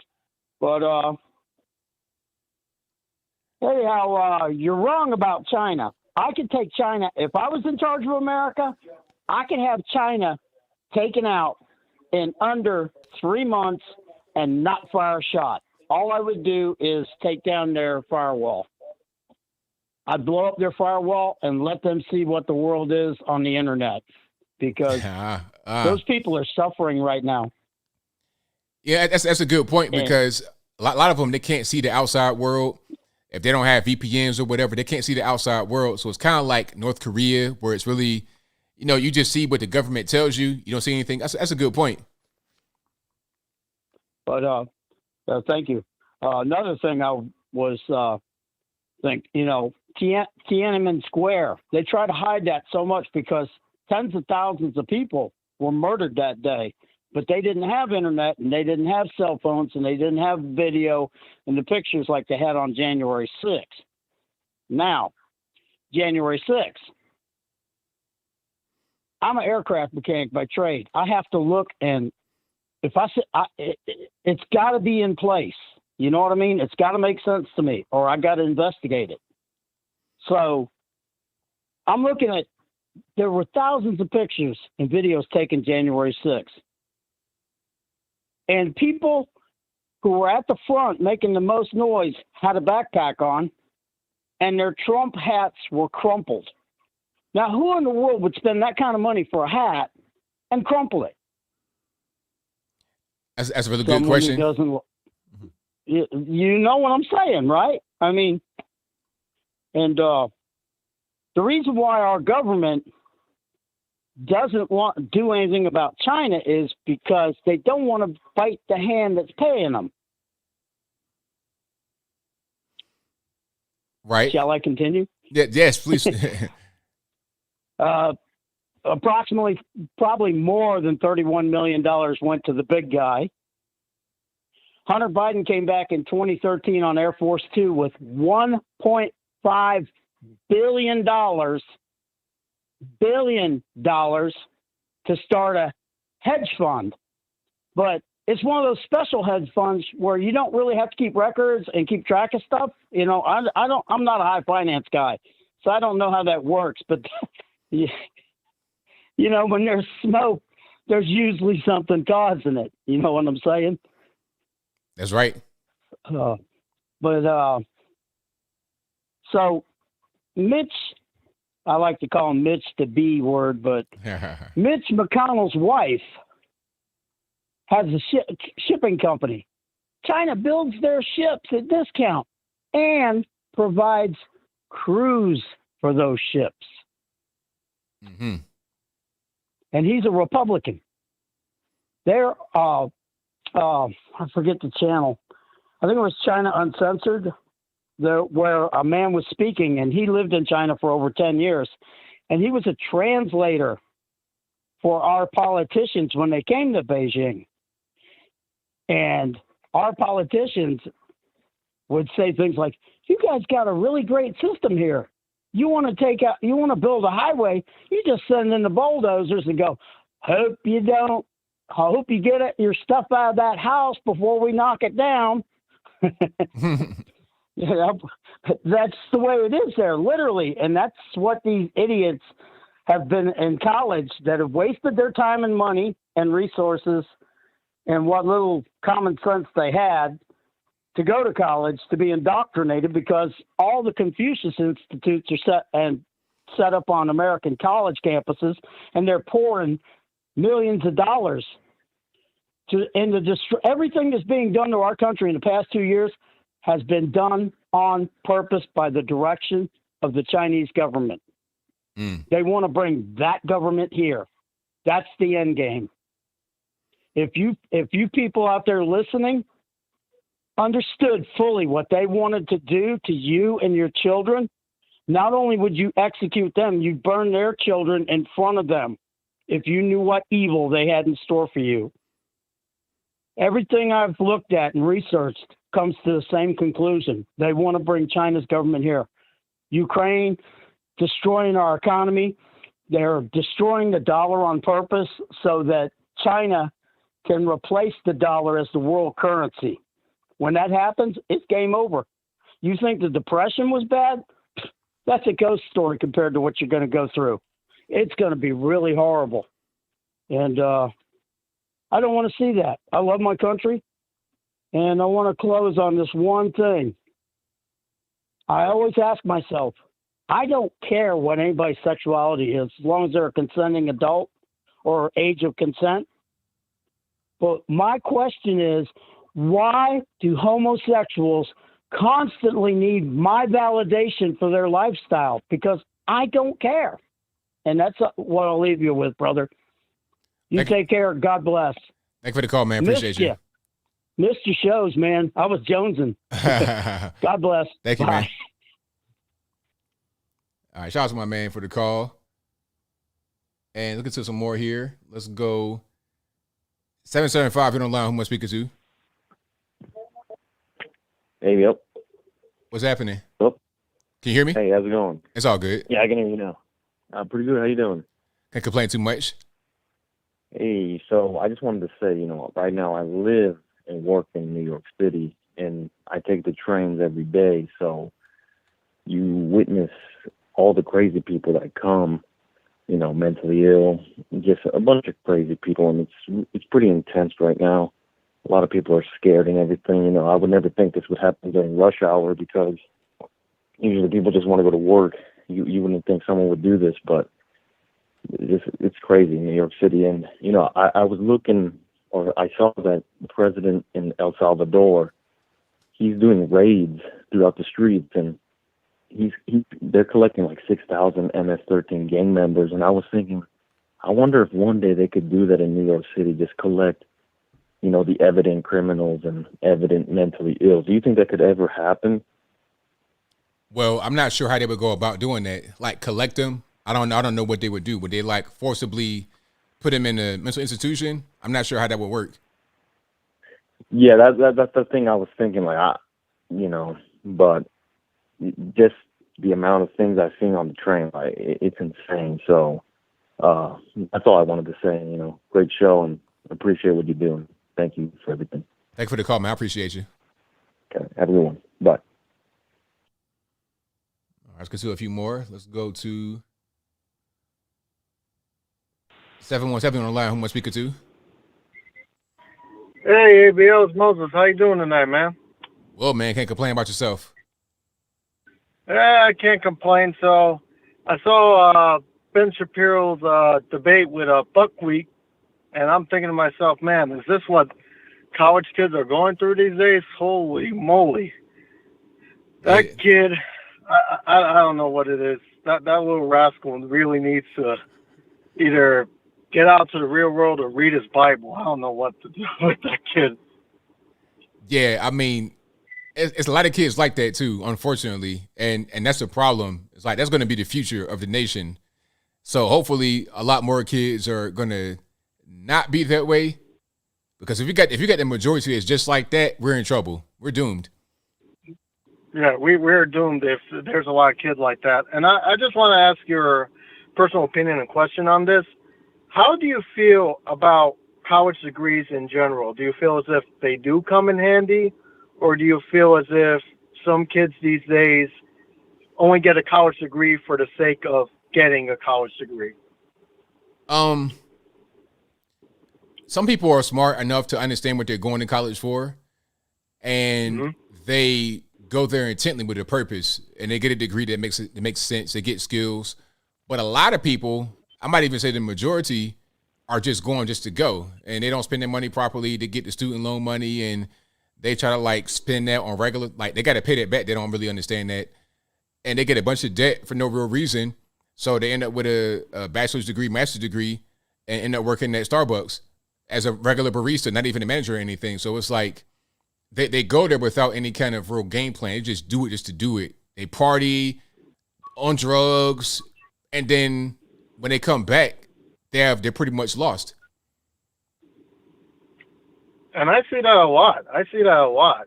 Like, I have a few friends of mine that went to college, have all this debt, but they're now working at a retail shop. They're making a minimum wage.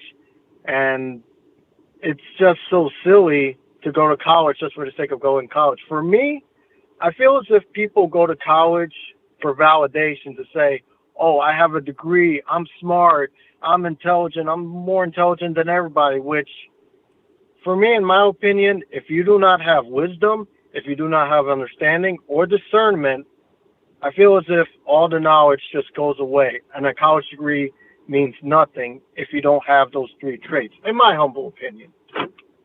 No, I agree, 100%. Yeah, and I got my nephew coming in the car, and it's so cool because he made the decision to go to masonry by himself. What's good about that is he's going to a career technical institution that he doesn't have to pay anything, and he goes right into the workforce right away. I think that's what we really need to look into and start pushing for our kids. I mean, if they want to go to college, fine, they could go to college. But at this point, if the colleges are going to go with this woke indoctrination, we might not have a choice but to push career technical institutions where they could get a career right out of high school and learn a trade that's going to make them as much money, if not more, than a college career, like a lawyer, stuff like that. Right. So I think that's what we need to start looking into, and I hope that could be our future, and I hope that we could start teaching our kids these trade skills, so that way not only they don't have to worry about college debt, but they could go right into the workforce right away and start making money. That's a perfect solution to me, because that's needed right now for sure. Exactly. So before I leave, Josiah, you want to say hi to ABL? Hey, ABL, how's it going, man? Yeah, this is my nephew, Josiah. We're big fans, man. I do appreciate you a lot. He's the one that's going to go into masonry. Yeah, man. So he's going to do his thing. So God bless you, ABL. Keep doing God's work. And thank you for taking my call tonight, man. Thank you for the call, man. Appreciate y'all. Hey, appreciate it, buddy. Have a great night. Same to you. Great call. Yeah, we need more of the trades for sure, because a lot of people, they want to kind of do the easy stuff. They want to do kind of like low intensity jobs, and that's okay. You could do what I want to say the easy stuff. Pardon me. I just want to say something that's not like labor intensive or a thing it doesn't require you to use your hands. They want to do softer things that still may require skill. Like if you want to be a lawyer, obviously you need to know how to read, and you need to be good. If you're going to be a trial lawyer or something like that, if you're going to be in the courtroom, that requires skill to be a good lawyer. But people want to do stuff like sit at a desk and real, like the easiest way out. You see what I'm saying? And we need more people that do things that are not necessarily so easy. You know, more skilled trades. We need that. And they make plenty of money. You know, I know guys making extreme amounts of money doing skilled trade versus the guys that have college degrees where it wasn't really focused. It was something like business administration, something that's not really going to, you can get a degree in that, but that's not really what you should be focusing on. Focus on something that gets you some money for real, a real skill, whatever it is, whether it be a soft skill, hard skill, whatever. Get a real skill, not just a general degree in whatever, to go get a job working at Burger King. That ain't what you want at all. Let's get to the next call here. I'm speaking to 757, you're on the line. I'm speaking to Anthony. Hey, what's going on, Anthony? I wanted to talk about a couple of things.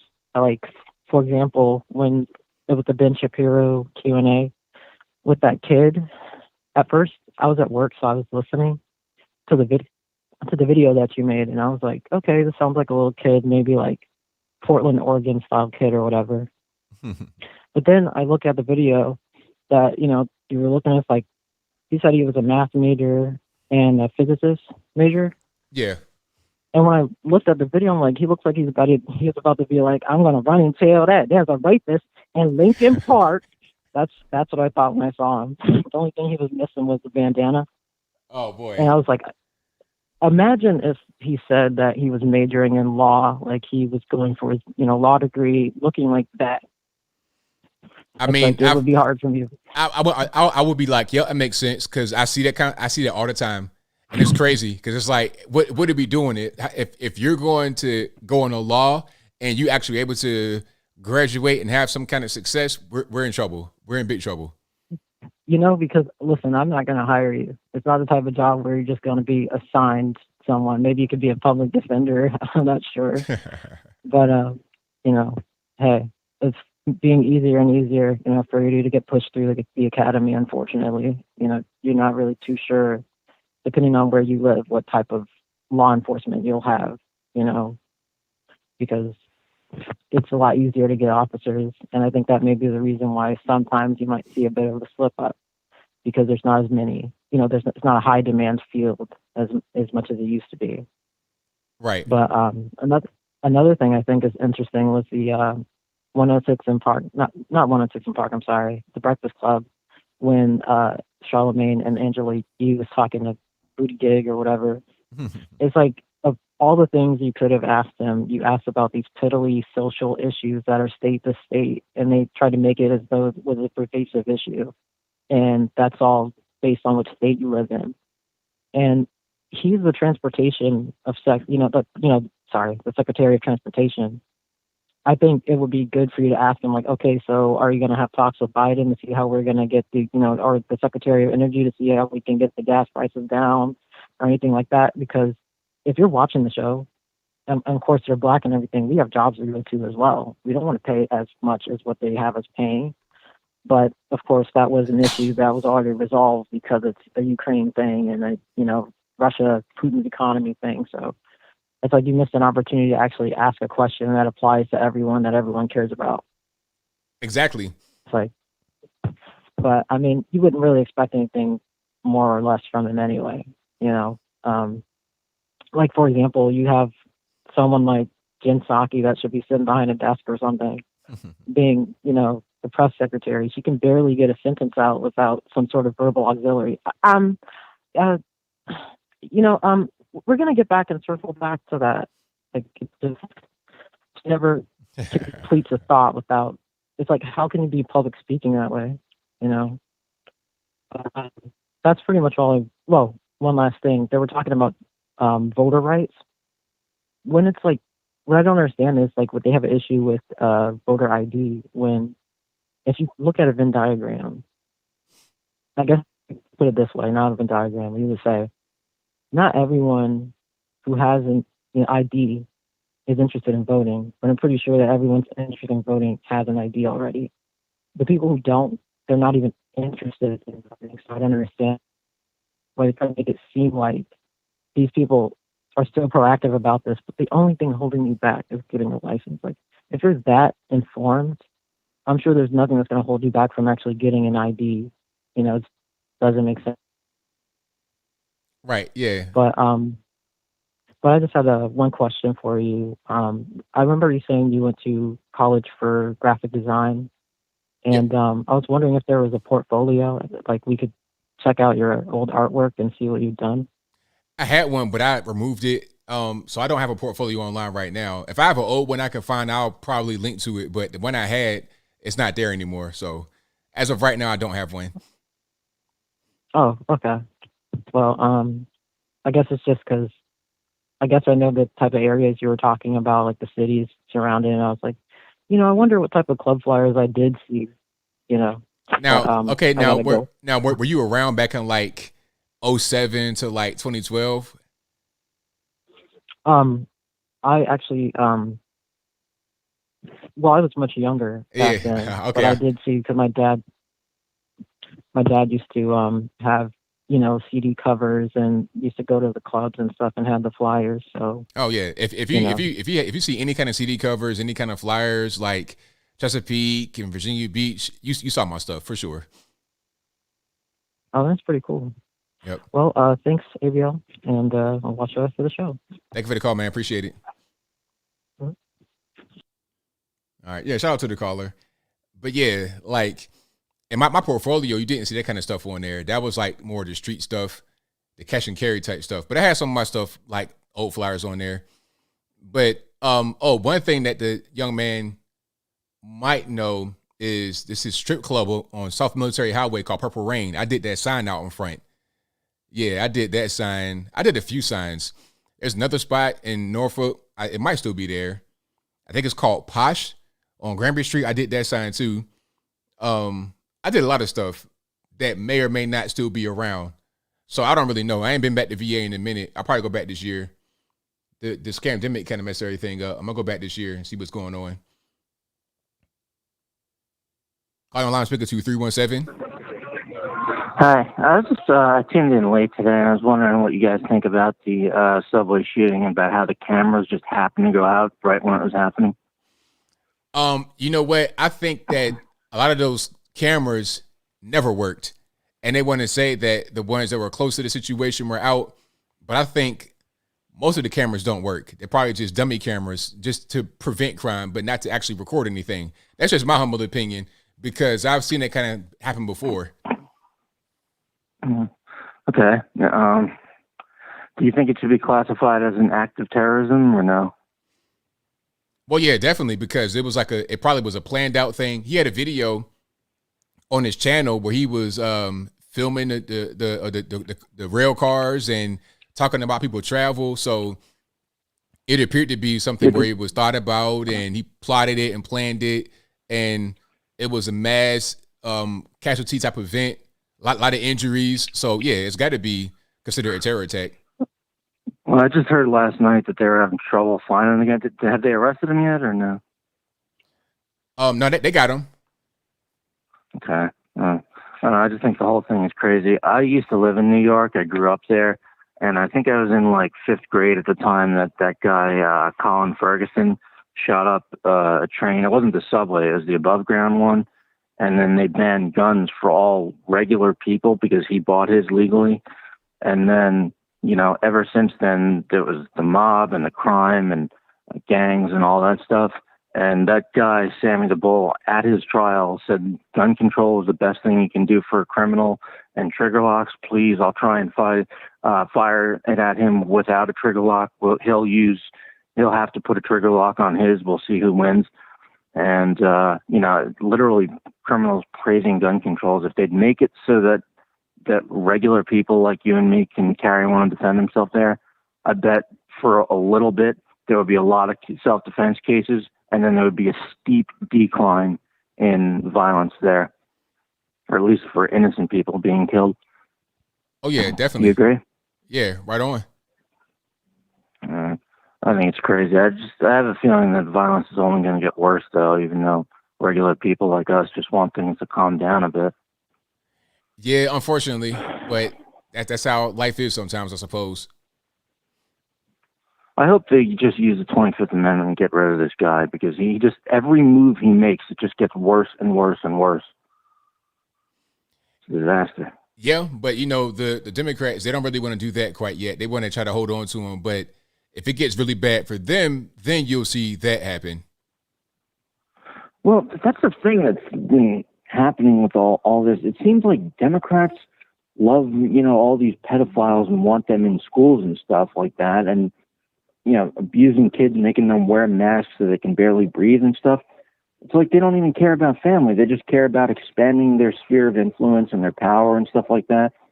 And the Republicans are like, leave me the heck alone. I don't want to deal with this. And a lot of people that I've met are taking their kids out of school or putting them in private schools because it's so bad. It's like you have to worry about one of these teachers going after your kids like this.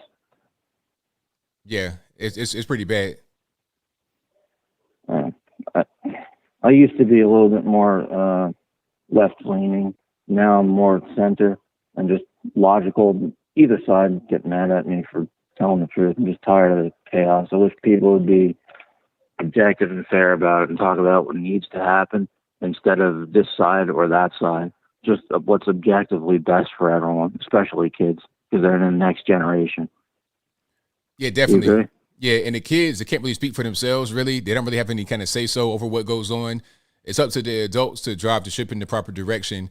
And if you got these adults that are trying to groom them and just do really weird things that shouldn't be going on, it's up to the adults to stand up and say, this is not going to happen. We're not going to do this, and steer them in the proper direction. Yeah, the kids, their minds are very malleable because they're young and undeveloped brains, and they don't really know who they are yet, haven't found out, you know, everything about themselves from life experiences. So what they're doing is they're going after the people that are pretty much defenseless and most easy to influence, and then telling them, hey, don't tell your parents that we talked about it. It's like, whoa, you don't do that. I mean, that ought to tell you one thing right there. If anyone's trying to keep secrets from your kids, get them away from your kids right away. Anyway, that's all I got for you, ABL. You're awesome. Keep up the good work, man. Thank you for the call, man. Definitely appreciate you. All right, good day. All right. Shout out to the caller. Let's get to some more here. Caller speaking to 657. Hey, ABL, man. I can't believe I actually got in. Well, you're live on the show, man. What's happening? Oh, all right. So, like, what do you say, like, the whole race problem, right? Like, I think the race problem is really from like divisions that already exist biologically, and the powers that be are trying to make people integrate to use those divisions so that we fight each other. You know, like I really think that integration of black people with the rest of society, we're never really going to be wanted. So maybe, you know, like maybe there should be separation. And I hate to say that, but like I want to see peace. Like I'm tired of all this madness now. Okay, so are you black, white? What's going on? I'm black, unfortunately.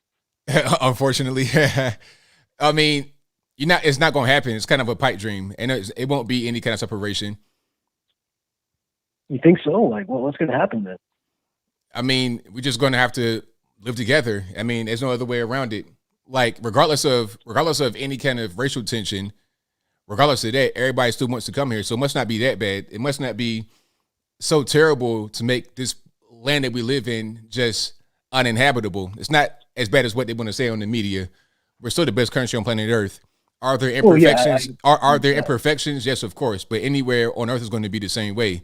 And I don't think trying to have separation, because you got to legislate that. There's just going to be more government coming in. Ultimately, you're going to not really improve quality of life that much. If you don't want to live around blacks, if you don't want to live around whites, just live in the area where it's like that. If you are a white person and you want to live around whites, go to some small town in Pacific Northwest and stay up there. If you black and you want to be around blacks, go to Atlanta, Georgia, go to Memphis, Tennessee, go to somewhere like that and just live your life. You have that freedom in America to do that, but to try and legislate it, it ain't going to work. They won't do a thing. Yeah, but then like, what if you're black and then you like try and live around other people? You said what now? What if you're black and you like try and live around other races? I mean, that's your decision. You could do that. Yeah, but like it shouldn't happen because you shouldn't go places where you're not wanted. And like that's what black people need to realize. Like my generation was very integrated, and then like, you know, I started to like women, like white women and Asian women, but they never liked me back because I'm black, and now like I'm sad. So the thing is, like I personally think to prevent that same sadness, you could like have black kids only with black people. Okay. And then they won't try to integrate anymore. Okay. They'll be happy, and the white people will be happy without it. Like everyone else will be happy without it. What do you think of that? So you married? You got kids? No. I'm not married because, like I said, I'm a black man, and women don't like black men. So how about black women? They don't like you either? I'm not really into the sisters, you know, because I grew up around other races, and that's what I'm saying, you know. But I could probably get a black woman, but it's like I won't be happy. Well, so I probably could and should, you know. You're right. Well, I should go. Yeah. I mean, so if you just go wherever you want it, if for some reason the white women don't want you, the Asians don't want you, the Hispanics don't want you, and you don't like the black women, I mean, I don't know what you're gonna do, man. You just play some video games and smoke some drugs and call it a day. I don't do drugs. That's for degenerates. But yeah, you're right. Like I like you know, play video games and just like chill. Yeah. And get my own life to be separate from everybody. Hey, you know what? And that's totally fine. You can have your own corner of society you live in. Personally, I'm gonna just do what I do. Like where I live at, it's a multiracial area. We all cool with each other. Everybody's all good. I don't have these problems. You know what I'm saying? I could be in a black area, white area, wherever I'm at, I'm cool. So it is what it is. But if you want to do that, again, we're in America. You got the freedom to do it. If you want to just be in your corner by yourself, do it. But me, I'm gonna be everywhere. No, that's the thing, you know what I mean? Another thing, man, I hate to take up all your time, man. Thanks for having me. But listen, man, what about the subway attack? Like, I think that there's going to be a backlash because white people and all the other races are tired of black people and our monkey shine, and they're probably going to like attack us all. And the thing is, as conservatives, they're going to like lump us all in. All right, like, you had enough. I played along for a minute, but you had enough. So yeah, shout out to that guy. Clearly white, but that's fine. Why is it that I get like the leftist people that want to call in and show me with that type of stuff? I don't get it. And that's part of the reason why I know that I'm in the right place by being on the right, is because when I was on the left, kind of like trolling the right, I wouldn't get any kind of racial attacks back.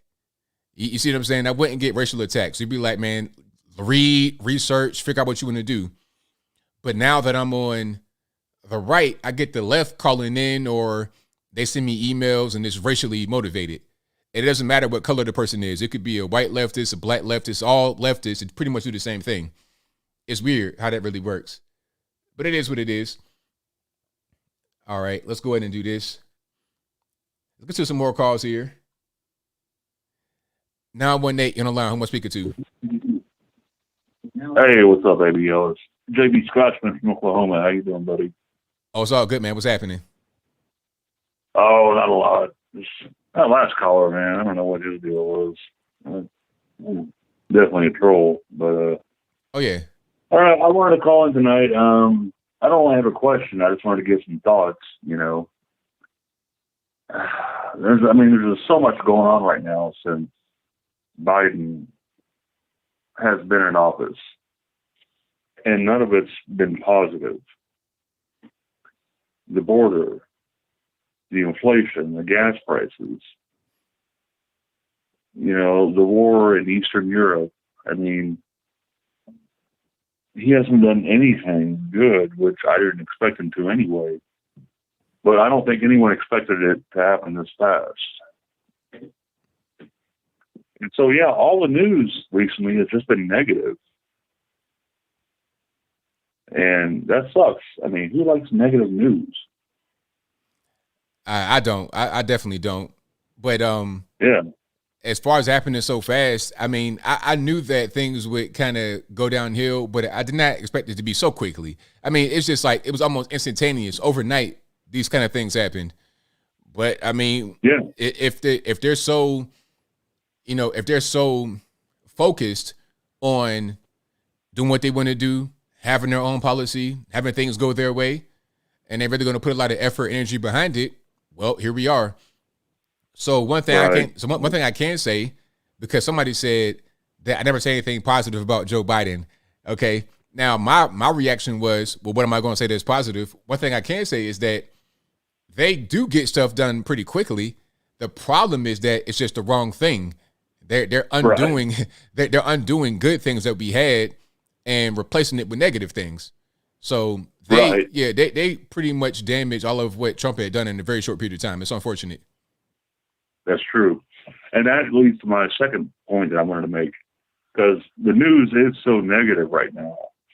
And I think all of us, like you and I and all your listeners and viewers and just conservative people, you know, we could use some good news. So what I've been doing the last couple of days, honestly, is going back and watching some of Donald Trump's videos that are still on YouTube, miraculously, you know, of great things happening.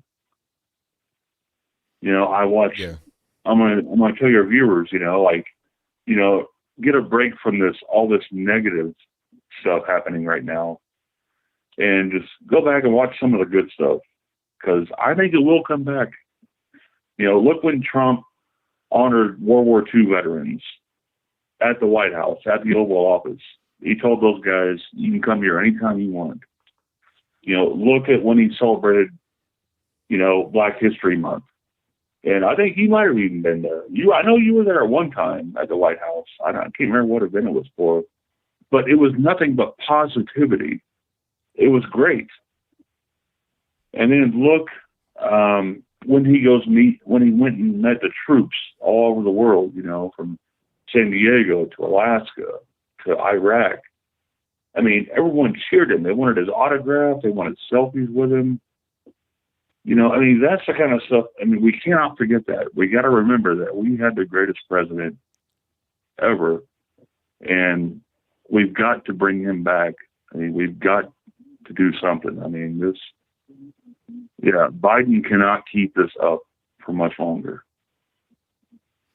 Yeah, I agree with you. So, yeah, go ahead. No, I'm saying I agree with you 100%. Yeah. Well, that's what I'm saying, you know, like, you know, take a break from all this negativity in the news. Yeah, look up some of Trump's old videos, you know, back from like 2016, 2017, you know, all the good things that he did. And there was one actually that I had mentioned, it was from the African American History Month celebration, February 21st, 2019. And one of the top comments, I'll read it right now. I'm not plugging anybody, okay, just so you know. I'm just, I'm just reading and watching stuff online. But yeah, this woman, I won't say her name. She said, as a black woman, I'm doing my own research. What I've been fed by the media about Trump, I'm starting to see is incorrect. For him to do prison reform, that's a big deal amongst other things. So I'm glad I'm doing my own research. And she is 100% correct. That's right. Yeah. So that's all I'm saying. I mean, this can't go on for much longer. These, I don't know. But anyway, love calling in, love your show, love all your viewers, and love hearing everybody's opinions on stuff. So keep it up, brother. Thank you for the call, man. Appreciate you. All right, man. Later. All right, shout out to the caller. I got some storms coming to my area, maybe. Like they got some storms like out like Murfreesboro, all of that. So it's couple shows we had like the power outages or whatever. Hopefully we don't have any power outages, but it could happen like later on in the show. But not right now. Right now it's blue skies, even though it's dark outside. All right, let's get to some more calls here. Let's go. 678, you're on the line. Who am I speaking to? I got some storms coming to my area. Hi, ABL. How you doing? I'm well. About yourself? I'm doing well. This is Tiffany. Okay. ABL, I'm mad. These people getting on my nerves. There's too much going on. Okay, I wanted to call. Have you looked into the bill in California? I forget the name. It's AB 2223. It's for the reproductive rights for abortion. And I got to put you on speaker. Have you looked at that bill? I've not heard about it. Okay, let me read. This world is, oh my gosh. Okay, so basically, it says this bill would delete the requirement that a coroner hold inquest for deaths related to or following known or suspected self-induced or criminal abortion. And it would delete the requirement that an unattended fetal death be handled as a death without medical attending. So it's about reproductive justice. And then it also shows Black women being the spearhead of this demonic stuff. And it says the legislator finds and declares all of the following. Reproductive justice is a framework created by Black women in 1994 to address the multi-factor issues that women of color and their families face in society. It's the right to control your body, sexuality, gender, work, and reproduction, blah, blah, blah. And then it says the performance of an abortion is unauthorized. It's performed by someone other than the pregnant person.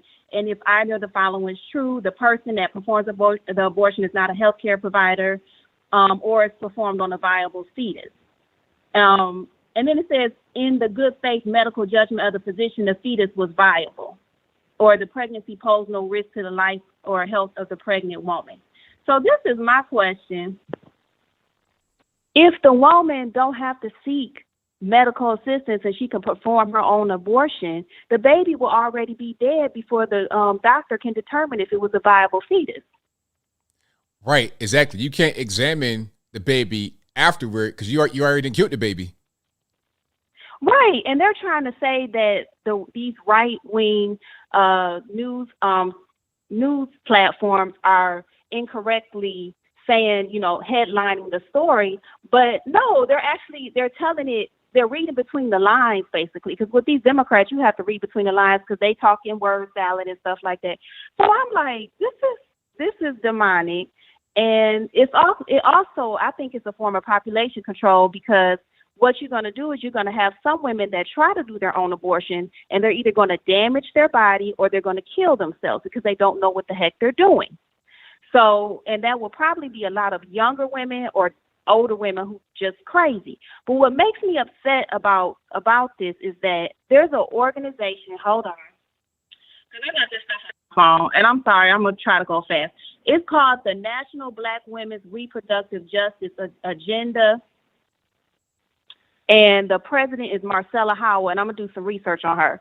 But they say that they're for reproductive justice and that women should have the option to have children, to not have children, and they should have a safe space to raise their children.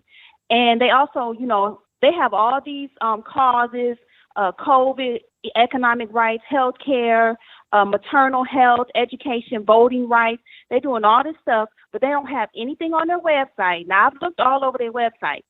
I didn't see anything about counseling, relationship counseling, mental health counseling, because I'm a Black woman and I know Black women's stories.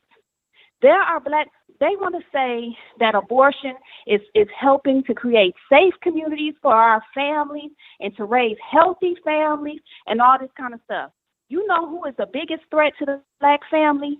Black women are the biggest threat to the Black family. And the reason I can say that is because I know Black women who date men who beat the crap out of them and then get pregnant by them and go back to them. I know Black women that find crack pipes in their man's drawer and still keep that Negro in the home. I know Black women whose boyfriends have raped them and they continue to have children with the man and keep the children in the home with the crazy man. So I don't understand how you can say that white supremacy is affecting the Black family and not talk about how these Black women with mental issues are affecting the Black family, because the government is not forcing you to open your legs to a demon. I don't understand that. And it pisses me off because these organizations want to talk about social justice. You got, what's that dude named in Atlanta? I used to live in Atlanta, Warnock. Oh, Warlock. That's what I want to call him. You want to talk about reproductive health is a right. How about you get in that pulpit and talk about the women opening them legs to them demons? How about you do that? Because you're too busy running over your own girlfriend's foot and probably knocking her upside the head. We don't talk about stuff like that going on in our communities. We don't talk to these women. I have watched videos, ABL, of these young girls having abortion after abortion and saying, I know I just had an abortion, but I don't want to go on birth control. Don't judge me. It's ridiculous. It's like we just don't want to hold ourselves accountable. And the reason I say this, and this is why they're doing all this population control, because they don't feel like we are strong enough. That is why Margaret Sanger called us delinquents. These people, these elitists, they like, y'all can't cut it. And this is the other thing I was looking at. This guy named Noah Harani. I found him. I was probably watching. I watched so many different people, and somebody brought him up. And so I was like, let me check this guy out. And so I watched a video with him and Thomas Friedman, some journalist. And this was from 4 years ago. And Noah Harani is really big into this transhumanism stuff and, you know, all this mess. And so he's very arrogant. He is a homosexual. He does not believe in God. And he thinks of humans as basically we just the scum of the earth. We're nothing, even though he's a human. And he flippantly calls us sapiens, homo sapiens. Like, sapiens this, sapiens that. You a sapien too, dude. But he made this comment that there will be a separation because of this transhumanism and all these biomedical and all these upgrades that they're going to make to the human body. You see this in Hollywood. They made all these movies about it. But basically, there'll be an elite group, a small percentage that will go on, and then everybody else will just be a Neanderthal and just die off. And then this Thomas Friedman guy got on there and was giving an example of how the family is not strong enough to go on because they'll just be on. He was talking about how a plant closed somewhere in Kentucky or somewhere, and all the people got on drugs, and it was the father, the son, and the grandfather on drugs. But then in another city, the community got involved, and they had programs in the schools, and the businesses were getting in the schools, and that's how they were helping the children to go into society. That is why they want us to kill our children, because they don't believe in a nuclear family, and there is some truth to it, because our families are not strong. Because of ourselves. We keep blaming racism and oppression and stuff, and that is why these elite people, they think you can't make it. So we got to get rid of you. We'll either let you kill yourselves off or we'll kill you. And I don't understand why and it's not just black people, it's everybody across the board, no matter what your race, color, or creed, that they feel is not fit to continue on in society. And I just don't understand why, whether you black, white, Puerto Rican candy stripe, like you say, why people keep voting for this mess when they can't see plainly these people do not care about you at all. At all. That's right. Right on it. I don't know. But I'm going to do some more research on this Marcella lady and see what she about. But that's all I got, ABL. Thank you. Have a good night. Thank you for the call. Appreciate you. Okay. Bye. Great call. Shout out to the caller. Consider no better myself, right? That's right on point. Let's get to some more here. Okay, I had one right there, but it didn't go through. Okay, let's try this. Here we go. 813, you're on the line. Who am I speaking to? Hello? Yes. Hey, is this Anthony? Yes, it is. Turn your off in the background for me, please. Okay, hold on. Let me take you off a speakerphone. Hi. I'm calling from Florida. All righty. Well, glad to have you. What's going on? Well, I wanted to, because, I live in Florida, and I just wanted to let everyone know about, Governor DeSantis. And he is not against gay people. Okay. The bill, the purpose for the bill is that, he doesn't want children, just like parents don't want children to be exposed to sexual education and deviant sexual education in the schools.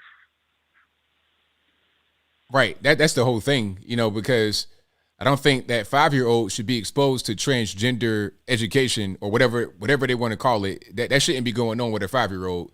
That's not appropriate. Yeah, exactly. It has nothing to do with being against gays. Florida is not a state who is against gay people. There's plenty of gay people here.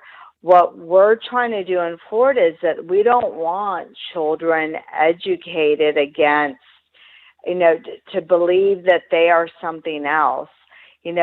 Children at that age are very impressionable. You could tell a 3-year-old that they're a butterfly, and they're going to believe that they're a butterfly.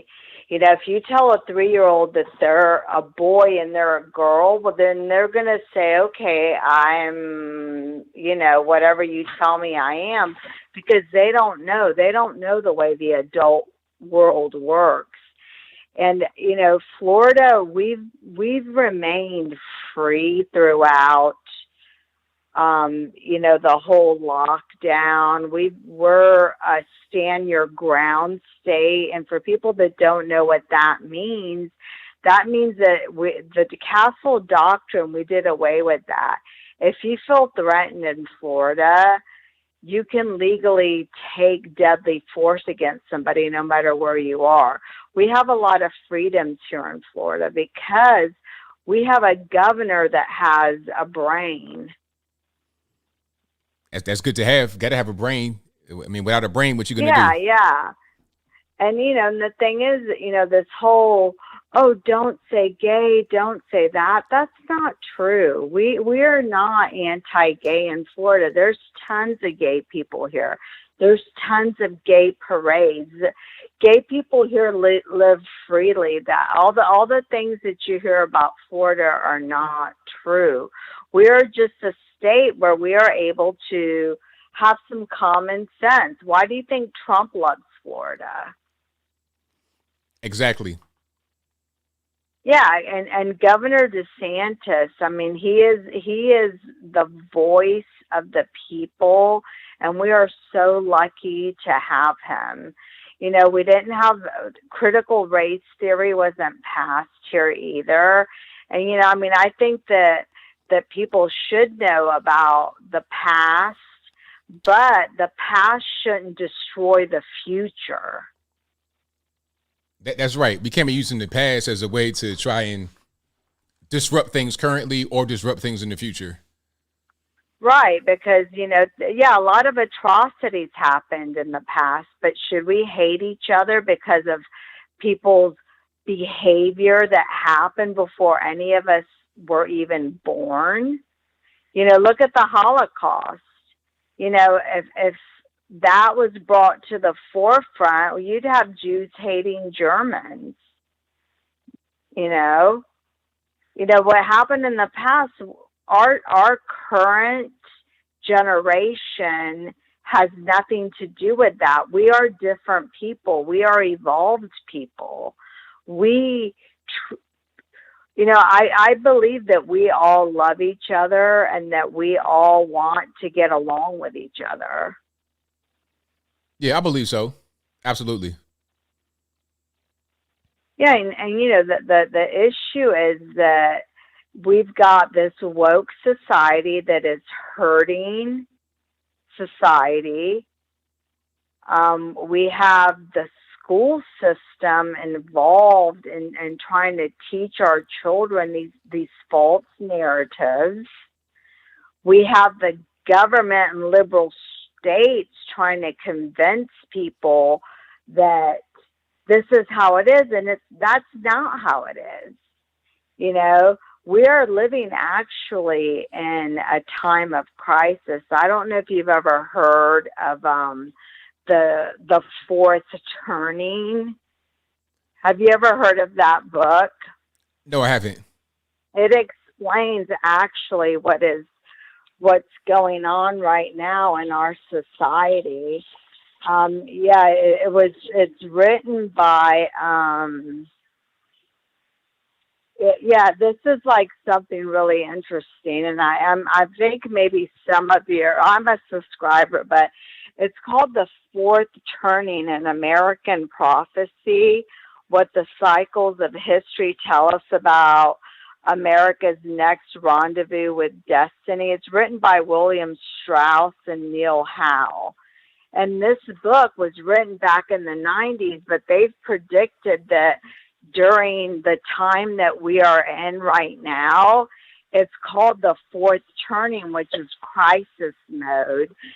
And, they talk about how, during this time, there's going to be civil unrest, that there's going to be a major war or a revolution that's going to break out. And these are scientists that have a hypothesis that they've actually gone back through generations to try to prove their hypothesis. And they talk about like all the generational societies. Like I'm a Gen Xer. Hold on. Hold on. I'm gonna cut you off, but I got more calls on the line. That does sound very interesting. I'm gonna look it up, but I gotta get to a few more calls here. Okay. Well, awesome. Well, thanks for taking my call. Well, thank you for the call. Definitely appreciate you. All right. Bye. All right. Let's get to a few more here. 773, you on the line. Who am I speaking to? Hey, ABL. Okay. ABL. First off, I really wish people would kind of give up on Twitter because there's no hope for it.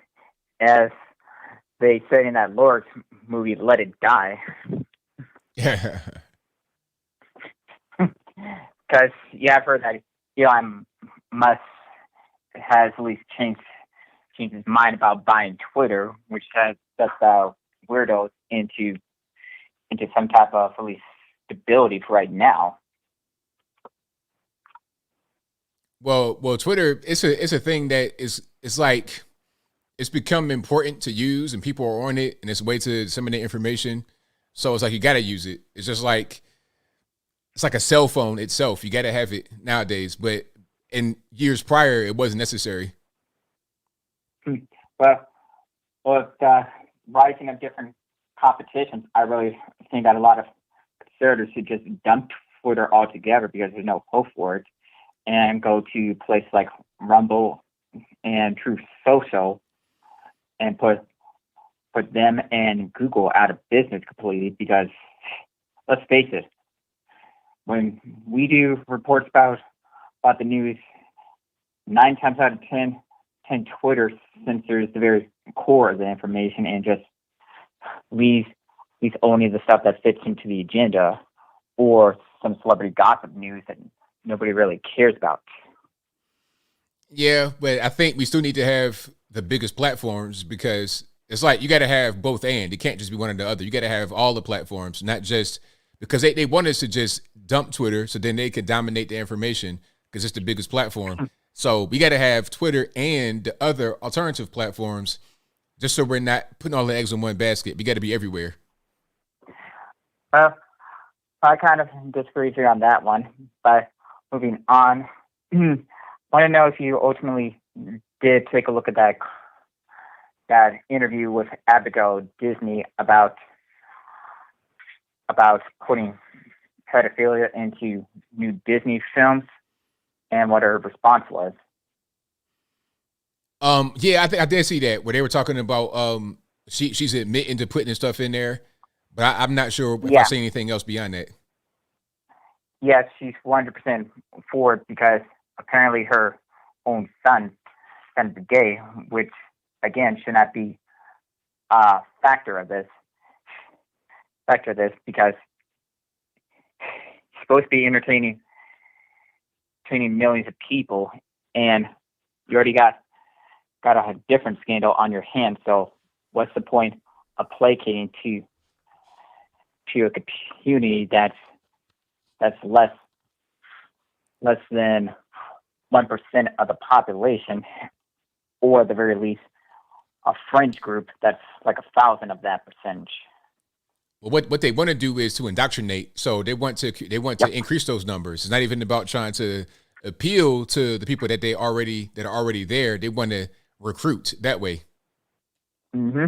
And that's kind of the worst thing is that gay community kept on saying for decades that they're not for indoctrinating kids or recruiting them, but they have admitted that several times, not just here, but in very subtle ways with those choirs, especially Boston's, if you remember that one. Yeah. Yeah, because it wasn't really explicit like the San Francisco one, but it was pretty much very subtle. That's why you have to pause it to kind of catch it, and pretty much saying to the effect of, kids are not yours. Right. Mm-hmm. And the ridiculous thing is that nobody exactly cares about that, especially not the boomers from the 50s and 60s, who I explicitly blame for a majority of this indoctrination grooming. Right on. Because I honestly think that California is the main culprit state that's been pushing all this stuff very subtly into programming for years, and especially Hollywood. And I know you probably haven't done this on your channel, but there are pretty much federal raids that are happening in Disney headquarters, and some of them have been pedophiles, which a lot more people should be kind of talking about than worry about latest Hollywood news. Because if we're supposed to be boycotting Hollywood and the Oscars, why do we even care about Will Smith's drama in the first place? People matter. It matters because it's popular culture, but that's just what it is. But thank you for the call, man. Definitely appreciate you. Okay. Yeah. All right, now. Let's get you a few more calls here. The number to call is 434-658-1220. 910, you're on the line. Who am I speaking to? This is Anthony from North Carolina. How you doing today? Well, man, about yourself? Pretty good, bro. I don't know if it's just me, man. It seemed like a lot of the callers tonight must be jumping off of the short bus. Anyway, I want to touch two things. The Don't Say Gay bill. Okay. Ron DeSantis, he doing this thing. I think I think that he got it right. And for everybody else that's saying, oh, they want to teach these kids, that sex or sex education is good. Yeah, I think that's some perverted acts. Because if you allow a child anywhere from 7 and below to decide what gender or what sex they are, the next thing that you're gonna be hearing is, oh, is it okay for them to consent to sex? You see what I'm saying? That's some real pedophile stuff. Right. Now, on a different note, you notice how the media has been focused on Will Smith slapping Chris Tucker, that whole ordeal, and I don't hear nobody talking about Putin making a statement like that very same weekend. I think the Oscar was on a Sunday, and Putin put out, I think that Monday or Tuesday, that he was going to do, because of all the sanctions and his dollar flopping or his dollar going falling, that he was going to sell oil in rupees. Now, correct me if I'm wrong, didn't Saddam Hussein try that? I don't know. He may have, but I can't really tell you for sure. I know that I think Gaddafi was trying to do something like that. He was trying to create his own currency or something, and we see what happened with that. Exactly. Now, we the superpower, because we came on that, we got the agreement that everybody has to buy oil in American dollars. And so something's going to give. They're going to have to push, make some moves. But that's all I want to touch on, man. I watch the show, keep up the good work. And this is my first time calling, so I figure, well, I'll do it again sometime. Well, thank you for the call, man. Yeah, definitely call on back. I appreciate you. All right, brother. You take it easy. Later. Same to you. All right, shout out to the caller. Good call. Let's get to some more here. Let's go 419 on the line. Who am I speaking to? Is this ABL? Yes, it is. Oh, man, what's up? I've been watching you for a few years. I appreciate you, man. Thank you. All I want to say is I'm from Ohio, and I just wanted to call you and talk about, like, canon believers, honestly, because where I live, there's just so many of them. We said what now? Like, canon believers? Yes, sir. What is it? What is a canon believer? It's like these people that believe in like some type of conspiracy theories. It's like they think if you get like the vaccine and shit. Oh, sorry, forget my language, but that like you get like chips and stuff, and they think crazy stuff like that. They're kind of nuts. If you ever have a chance, you should look it up. Okay. I just wanted to throw that out there. Yeah, and I've not heard about that one. That's interesting. I'd look it up. Yeah, it's just kind of, there's other stuff to it too. Now that I got through, I didn't really expect me to get through. Now I'm just kind of like, oh shit, oh crap. No, it's all good. Like, oh. Yeah, I just want to bring that up, and I just was gonna say, did you ever see that guy from here, or the main guy from Ohio? He's like the head of the house of here, and his name's Household too, which is kind of funny. But he's like involved in like a corruption scandal right now, and he was trying to take a bunch of money from a nuclear power plant so he could help bail them out with taxpayer money around here. It's pretty interesting. If you have a chance, you should look it up too. I'm just bad at explaining, but I just thought you'd be interested in that stuff. Well, I'll check it out for sure. And I think what you meant when you said canon, you meant QAnon, right? Oh yeah, sorry about that. No, it's all good. Yeah, but the QAnon stuff, I've never really followed the QAnon stuff, but I know people that were kind of in it, but I never really understood that at all. I just kind of focus on what I can see in front of me and not what someone may think is there. So that's just not me personally. That's just not right. Exactly. Yeah. Like, yeah. Sorry. Also, yeah, like follow the facts and stuff, or like see with yourself if it's true or not. Some of them they just believe anything they hear. It's crazy sometimes. Like one of them was talking about, it seems like kind of like unorganized with it. Like you said, like it's not facts or anything. Just kind of like some people just spit out stuff and they're like, oh shit, oh crap, okay. I'm gonna hang up soon just because I keep saying that. I feel bad. Well, thank you for the call, man. I appreciate it. Yeah, no problem. Bye. All right, now. Shout out to the caller. I like the energy. I like the enthusiasm. Yeah. But sometimes, you can read stuff online and you not necessarily knowing how to pronounce it. I've done that before. Like meme. I thought the word meme said mimi when I first saw it, but I had to get told it's like, no, it says meme, sir. Don't say mimi out in public. So it's all good, man. Let's get to the next call. All right, Victor, what's going on? Hey, thanks for taking my call. No problem. Good. Hey, hang on one moment. Yeah, just had to close my door. Anyways, so Philadelphia reinstated the mask mandate indoors. Yeah, I saw that. It's like, well, I don't understand the logic. What is the purpose of them doing that? It's because of us, some of the scientific community. Some.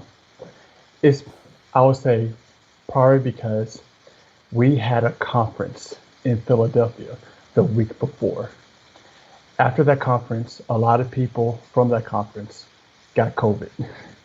Oh, okay. All right. I see. Yeah, exactly. For my group, the group I was with, we didn't get COVID, but some of us were kind of scared because we were about to start a digestive system block for the medical students, and we were going to in anatomy lab if a lot of us got COVID. Fortunately, we did it. It's so weird because it's like all of what they said didn't even come true. I've been flying all over the country. I've been in places like I was in a dinner, like a closed environment where it was outbreak of the bug. It was in the newspaper. Somebody died from there. I didn't even catch it. And one guy that caught it, he was kind of elderly and got real sick. I was hugging on him, taking pictures and everything, and I was totally fine. So it's like all this, I keep hearing about all this doom and gloom, but where is it at though? Where is it? Yeah, that's what I'm trying to understand, because I was like you. I wasn't wearing a mask. I wore a mask sometimes when I was at the conference, but when I was out of the conference, I wasn't wearing a mask at all. I was just walking around, and it was crowded there because of the people who went to the science conference. I didn't catch it. I even interacted with some Hebrew Israelites there, and I can't see how I didn't catch it. Right. Exactly. Yeah. And no, speaking of the Hebrew Israelites, boy, that group of people in Philly are a different type of breed of Hebrew Israelites. Yeah, while they were talking, preaching, and all that type of stuff. Then a white man with his two sons just walking by, ignoring them, not saying anything.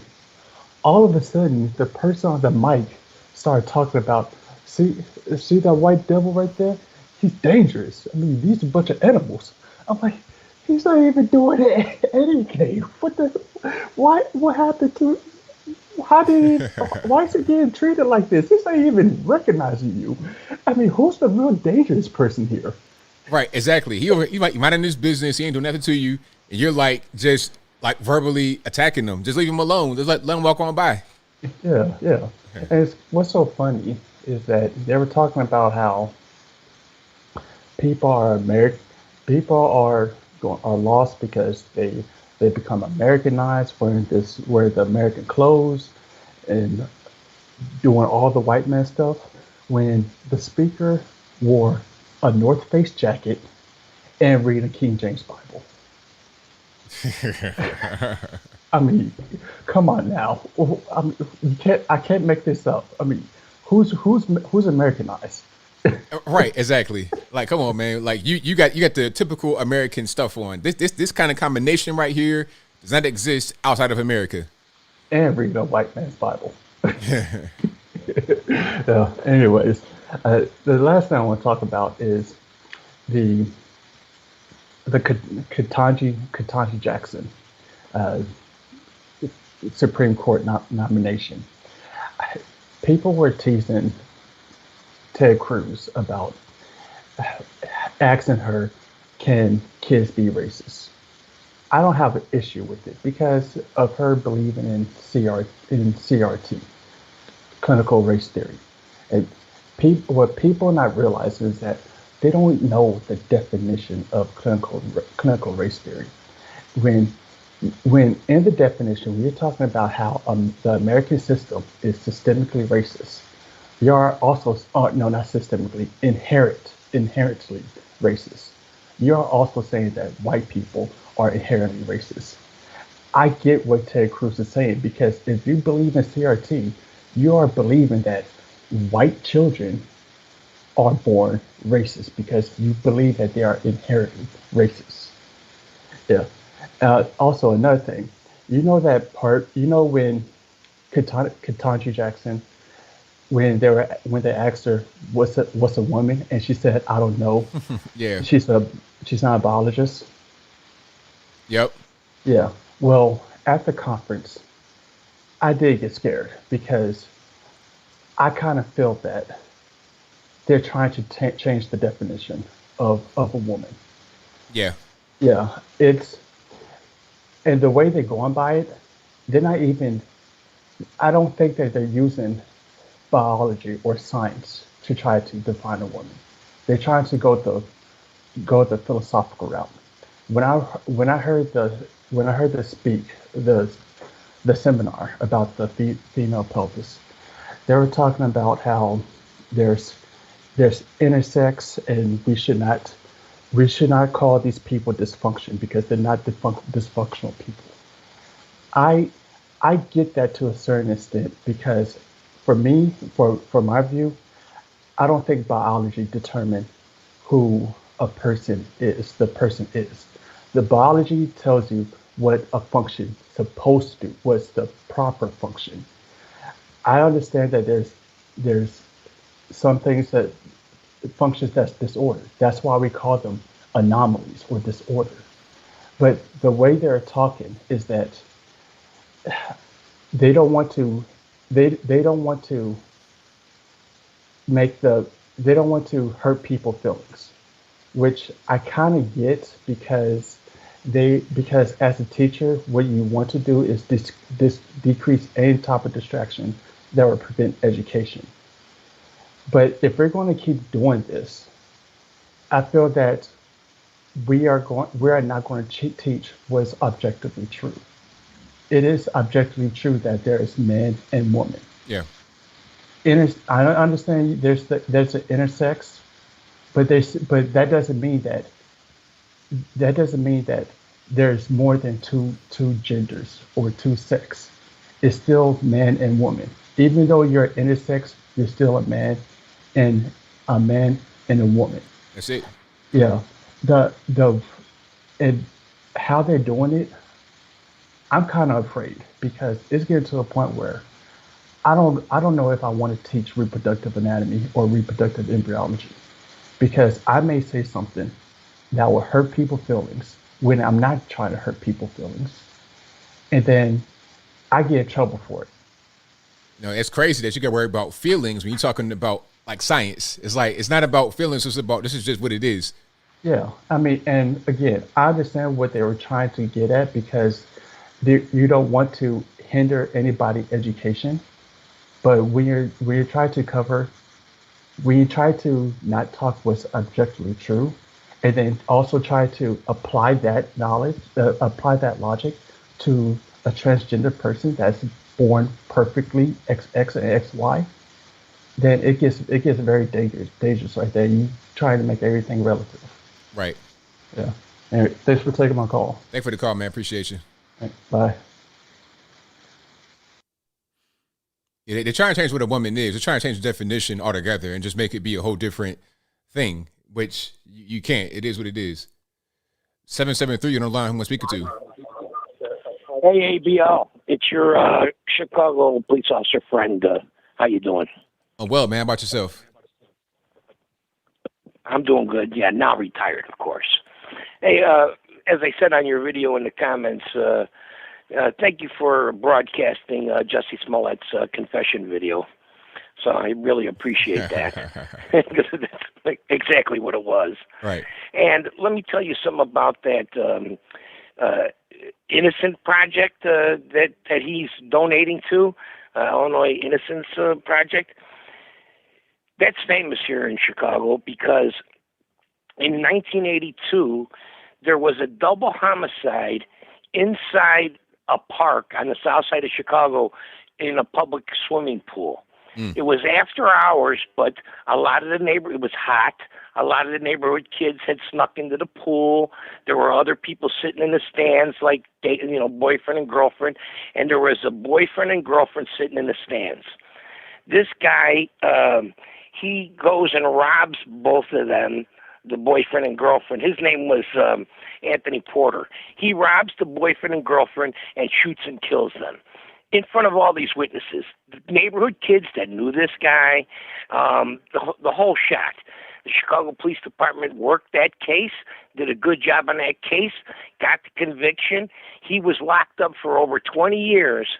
And then this Innocence Project, which is out of Northwestern University, that's who organized the Innocence Project, they got him out. They said, they tried to have all these, this person wasn't interviewed and that person wasn't interviewed and this and that.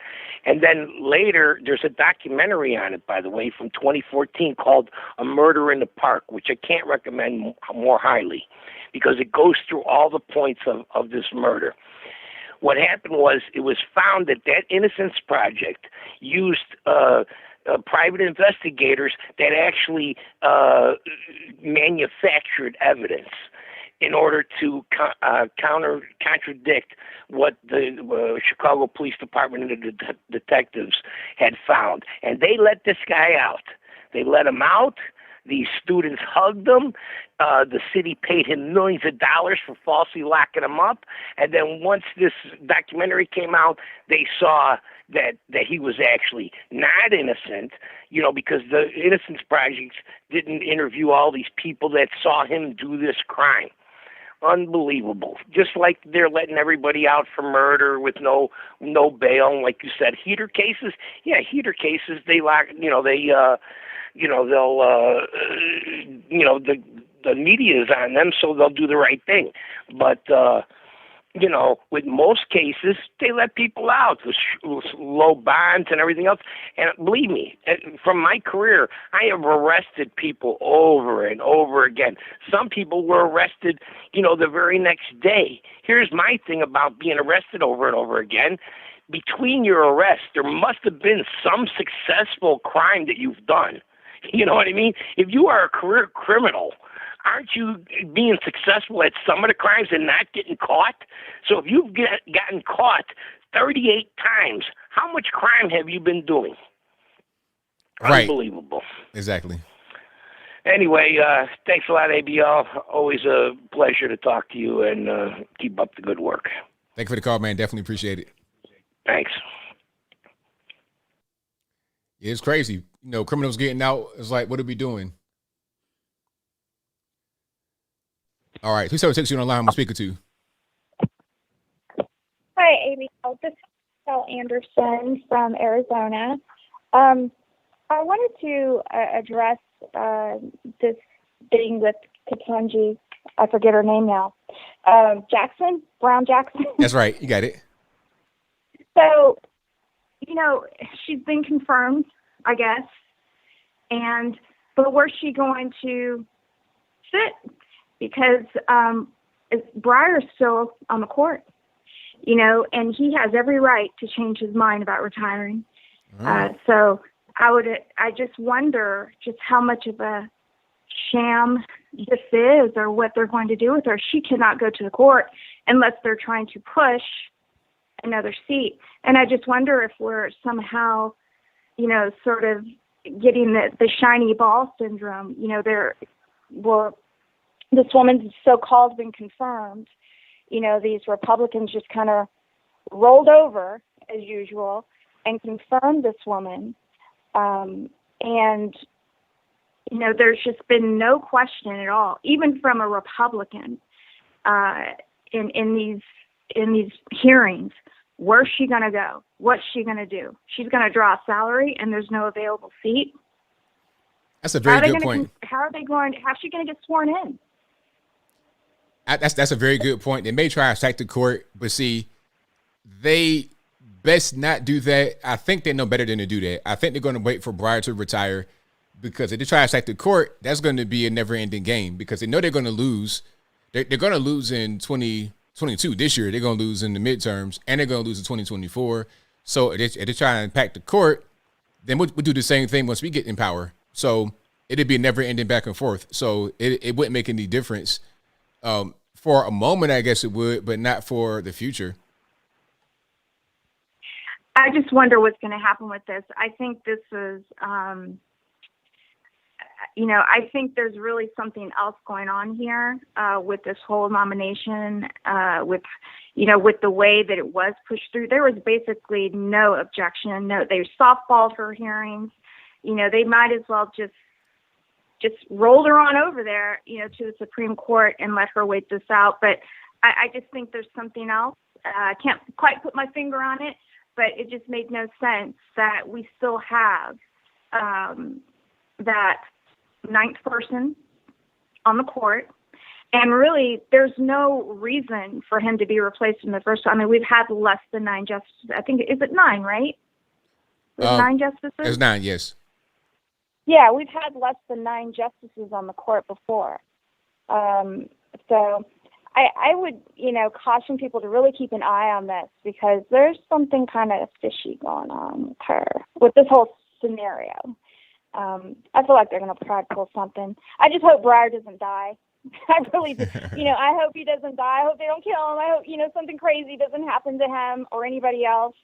But she's waiting in the wings for something. But I think it would have been interesting if someone had brought up, where's she going to go? But of course, our politicians are just so dumb. And they know that nobody's going to be asking these hard questions. They're just so dumb. Right. Exactly. But thank you so much for taking my call. I love your show. Thank you for the call. Appreciate you. Mm-hmm. All righty. Shout out to the caller. Great call. Get to some more here. Let's go to 562. You're on the line. Who am I speaking to? Hey, ABL, it's Bald Brad. How you doing? That's all good, man. What's happening? Hey, nothing. I just wanted to get your take on what's going on in Grand Rapids, Michigan, with that officer-involved shooting on Patrick. I can't pronounce his last name. Loyola, I think his last name is. Have you heard about that? I've not heard about this, no.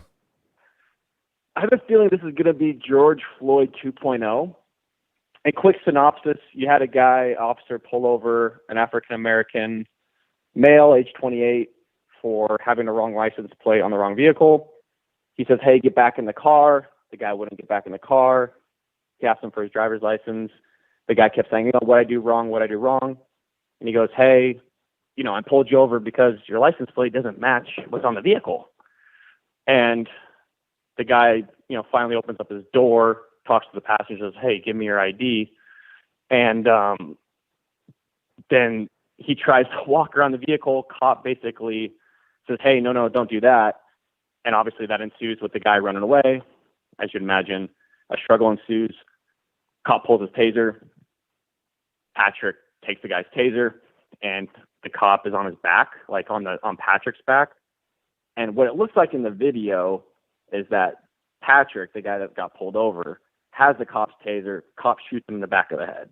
So this just happened a few days. I think it was on the 4th. And so I did a video on it today, and it reminded me of, I don't know if you remember. Do you remember that Wendy's shooting where that guy was like drunk in the drive lane? Yeah, Rayshard Brooks. Yeah, so this is reminds me of that, 2.0. But I would love to see your reaction and kind of you doing a video on it. I'd love to see your take. Yeah. So I don't know if you've heard about it. That was all. Well, thank you for that. I'm gonna look into that. That sounds interesting to kind of examine. I probably will do my own take on it. Yeah, I would love to see that. There's 2 videos. There's one with the body cam footage. It doesn't play all the way through, and there's one where the passenger took video of it on a cell phone. And it's kind of, that one actually shows the shot. So, anyways, yeah, I thought I'd throw it at you. I'd love to see your reaction on it, man. You're the first person I thought of when I saw it. So yeah, it sounds good. Well, thank you for the call, man. Definitely appreciate you. Thanks, brother. God bless. I know. What you're doing. Talk to you later. Yeah, the thing about all these police involved shootings is it's always somebody resisting. Always. it's never just somebody's just sitting there, you know, chilling, minding their business, and then they get shot. There's always a resisting. I mean, you got the guy in New York City that shot 10 people on the subway platform in rush hour Tuesday morning, like 8 o'clock in the morning, and they arrested him 29 hours later. He didn't get shot or roughed up at all because he didn't resist. How hard is that to do? It should be pretty simple, but I guess simple things are very difficult to accomplish nowadays, right? 619, you're on the line. Who am I speaking to? Hey, ABL, this is Fat Lander from San Diego. I just want to say I was pretty upset with you the other weekend because I watch you religiously Wednesdays and Saturdays and enjoy your content. And when you didn't put a show on this Saturday, I was lost. I didn't know what to do. Oh, sorry about that, man. You know, I wanted to come through, but I had too much going on. But I'm glad you watched the show religiously. I'm glad you support me that way. I thank you for that. We both love you. I'm his wife, and I do the same. We're religiously watch you. It's just, anyway, we love you. All right, man. Thanks for the awesome content, and you have a great day. Enjoying the show. All right, thank y'all. Appreciate it. Bye. Bye. All right, love calls like that. Shout out to them. Yeah, Saturday was way too much going on. I didn't know what was happening that day. So yeah, I'm back. I'm in my space, and I can do my content how I'm supposed to be doing it. So thank y'all. You know, I couldn't do this whole show without y'all. 100%. All right. Yeah, last weekend was nuts. Yeah, I turning up like I'm about 18 years old. That's back in the old school days when I was really out there. I'm an old man now. I don't do that stuff. 541, you're on the line. Who am I speaking to? All right, I don't know what happened to 541. That Obama phone just said, you know what? I'm not even gonna do it. I'm done with the world. All right. Never leave again. I might have to. I don't know. I can't guarantee that. Yeah. I can't guarantee it. Let's see. Yeah, but I'm glad to be back. I'll be here Saturday as well. I don't have any travel plans coming up here on a Saturday. But I want to be able to have my I want to be able to bring like a traveling setup, but it's hard because I got like a lot of big equipment. I have my phones and stuff like that, but the only thing about having the phone when you traveling to stream is that I can't take callers. So I'll figure something out.Maybe they can get some technology to get you like a little pin camera that get you 1080p resolution and it'll look fantastic and you can do all that stuff. I'm a little bit ahead of where the technology is, I suppose. Yeah, me get a better camera. If I was banned, no, not banned at all. Okay, let's try the 541 again. 541 on the line. Who am I speaking to? I don't know. Maybe 541 is just getting a little shy. It's like putting your foot at the end in the shallow section, and you try to go to the deep section. It's like, nah, I can't do it. I'm gonna just stay over here and splash my feet in the shallow section. That's kind of what's going on with that. What happened at Black City? It was a good event, good turnout, a lot of good speakers. I was able to go backstage, talk to everybody back there. You know, shout out to Zuby. Met Zuby, he's real cool. Topher, Anna Paulina, she's out there running in Florida. Met a lot of good people. Really good event. A lot of fans over there. It was just overall good. I like being in Tampa. Haven't been to Tampa yet. I've been to Miami before. Did I go to Orlando? I think I went to Orlando. I really don't remember. But I hadn't been to Tampa. Tampa was cool. Yeah, I stayed right by the airport, nice little hotel. It's like a mall and stuff right there. They got indoor, outdoor dining. It was a cool little spot. I enjoyed it. Right by the Raymond James Stadium. Like I could see from my hotel room, I could see the stadium across like some water. It's like right there where the Buccaneers play. So it was a cool experience. All right. I think that'd be right for the calls. You know, as I tried to get 541, it didn't really work out too well. Hey, I thought I was banned. Nah. No banning going on. But I just forgot to put out a notice to say that I'm not going to be able to do the show because I had just so much going on. I'm getting sent over here. I'm getting sent over there. when I go to these kind of events and people know who I am, they just want to kind of bring me everywhere. So it's kind of hard sometimes, you know. But typically, I like to just do my stuff and stay right here. Yep. I've met Candace before, but I did not meet Candace at the particular Blexit event because she's just in and out. You know, she's pregnant again with another baby with her husband, so she's in and out. She'll come, do her speech, and then she's out. That's kind of how that goes. So nah, I did not get to meet her, but I met her a few times before, so it was all good. Shout out to Candace Owens, great person, really down to earth type person, nice person that'll always look out for you.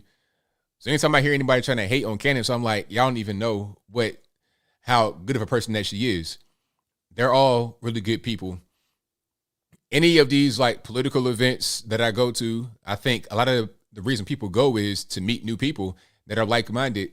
And that's a good place to network in the real way, not in the fake pretentious way, but in the way to really meet new people. It's a good way to do that if you go to these particular events. Anything Blexit, any kind of, sometimes the more, when you go to like a GOP event, a lot of times, if it's like a local GOP event or even a national one, if you go to like, what's the name of that? CPAC, you're going to find people that's like above 65 years old. So if you're relatively young, if you're younger than I am, if you're like in high school, college, something like that, you want to go to Turning Point events or you want to go to a Blexit event, you'll find more people that's kind of similar age range to you that you can really kind of relate to more than somebody that's like much older, right? That's kind of how that is. All right. So, yeah, she's pregnant again. She had a baby. The baby's like what, 2 at this point? The baby's, at least about 1 or something like that. So now she's having another baby, back to back. Yeah, that's what she's doing. Just, getting the family really rocking and rolling. Shout out to George, her husband.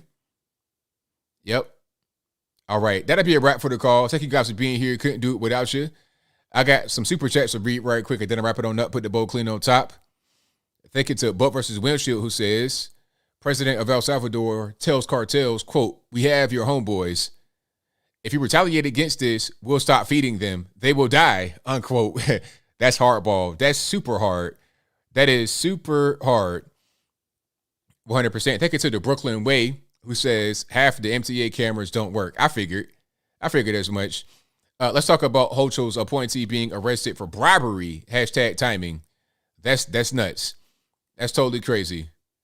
All right. Oh, and the Tennessee marriage bill. I see what you said there, Memphis. I don't like the Tennessee marriage bill. Let me just break it down a little bit. So I think the Tennessee marriage bill has gotten attention because of the lack of an age requirement. So they're trying to say, oh, you can get married to somebody at 10 years old, all this, that, and the third. Well, you're still the age of consent. You understand what I'm saying? So you can't just say, all right, you're a 10-year-old getting married to a 25-year-old. That's not legal. You can't just do that. So the age limit, I'm not sure is the actual problem because you still got parental consent. There's still laws around that as far as getting married, and you cannot consent to obviously sex with an adult if you're underage. Obviously, you can't do that in Tennessee. But I think the bigger problem, aside from the age kind of stuff, it's important, but the bigger problem is they want to legalize common law marriage. I don't like that because I think you shouldn't be forced to get married if you don't want to get married. If you cohabitate, like, okay, if you're a man cohabitating with a woman, they say that you might be able to have common law marriage. Now, I have questions, though, because we're in 2022, yes? So you have multiple situations where there's cohabitation going on. What if you just happen to be a gay male cohabitating with a straight female and y'all just kind of like friends, right? Like besties, and y'all live together for a long time, for like 5-10 years. I've seen it happen before. So you got to get married to her because you living together? How does that really work? What if you got 2 men that live together for a long time and they're not gay? It just happen to be friends. Must you get married in that situation? I don't understand how that really works. I don't think you should be forced to get married if you don't want to. If you want to cohabitate and you don't want to get married, that's your business. I'm not saying I agree with it. That's your business. You shouldn't be forced to get married if you don't want to get married. So no, I don't like that at all. I don't. Point blank, especially with the way the marriage laws are. You see, marriage to a lot of people wouldn't be as bad. It shouldn't be a thing you get forced into, especially because of the way the laws are. You see, that's just nah. And people are struggling right now. You know, money doesn't grow on trees. Rent is going through the roof, and we got this crazy mortgage. The prices are nuts. Like to get like a bando, what we call an abandoned house, to get a bando looking house in East Tennessee, you paying $380. That's nuts. That same house was probably like $175 2 years ago. And the rent is going through the roof. If you don't have $2,000 in your pocket, cash to pay first month, last month, security deposit per month, you're going to be homeless. You may need an extra person to stay with you, and you might need a person for a while. You might live with that person and have a relationship outside of that particular situation where you live and pay bills together. So I don't know. I think it's just something that really shouldn't be done as far as common law marriage. All right. And again, what if you got two guys living together and they straight, they got to get married, so now they're gay? That looking at John Money? No, I didn't. I need to, though. Thank you for the reminder. It's best to rent. Yeah, renting is cool. It's pros and cons to renting and buying.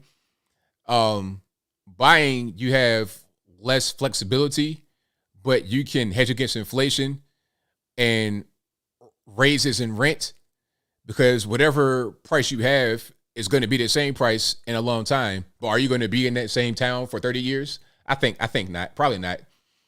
Especially the way things are nowadays. People are more transient than ever. If you rent, there's, rent's going to go up, and the security on that's kind of weird. If you rent in a house, that can get sold.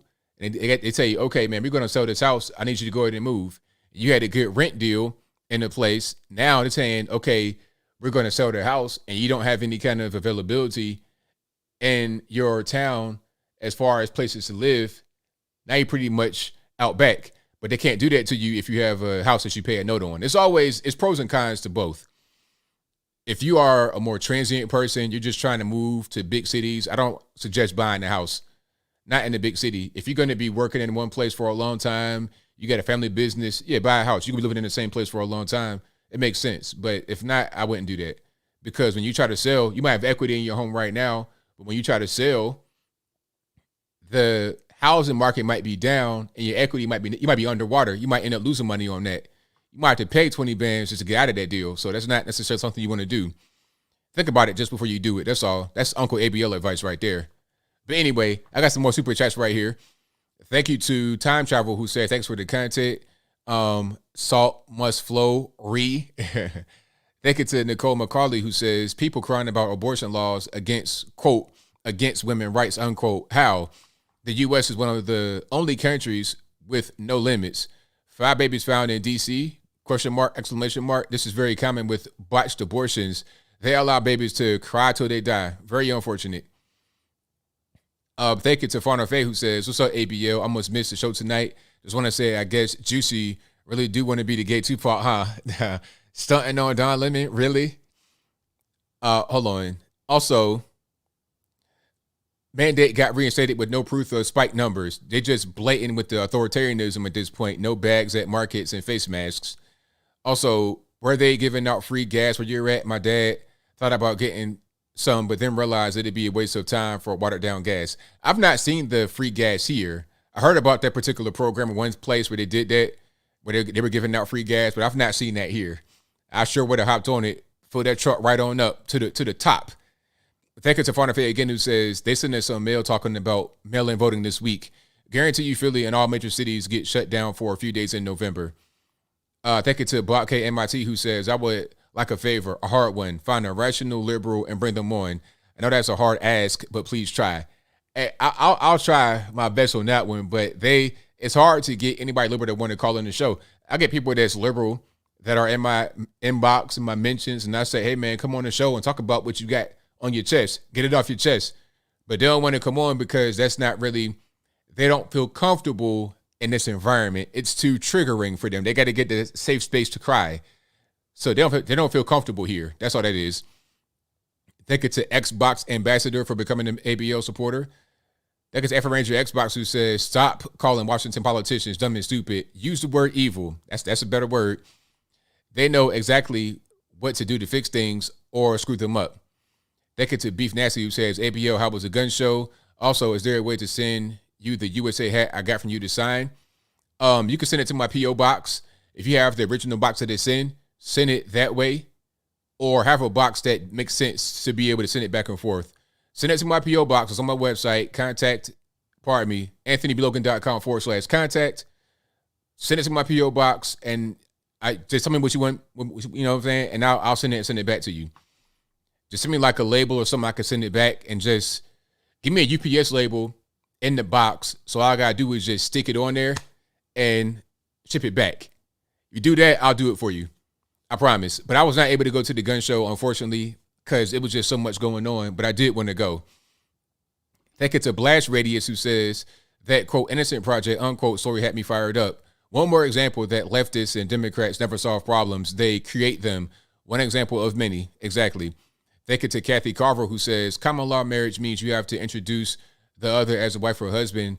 You have to do taxes together as a married couple, but just living together isn't common law marriage.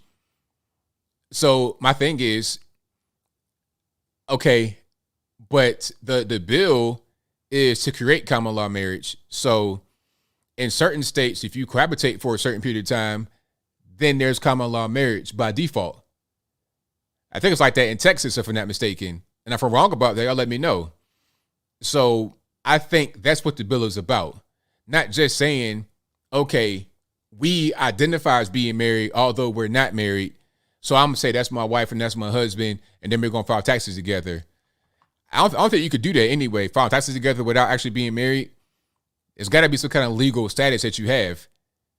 So if the bill says you can have common law marriage, I don't know. I just don't like the whole default thing. You cohabitate, now you're married. I don't like that. Thank you to Fana Faye who says, I had a Muslim classmate that was forced to marry this boy she didn't like. She cried like crazy. All because his family was the highest bidders. It's like that. They still got that going on, for sure. Thank you to Nikki for your donation, and thank you to Chevy for your donation. Definitely appreciate you. But that'll be a wrap. Thank y'all again for being here. Couldn't do it without y'all. You guys are the best audience anywhere on the internet. Thank you to the mods for keeping the chat in check and the trolls in line. But that'll be a wrap for me. So until next time, y'all be safe. I'm out. And peace.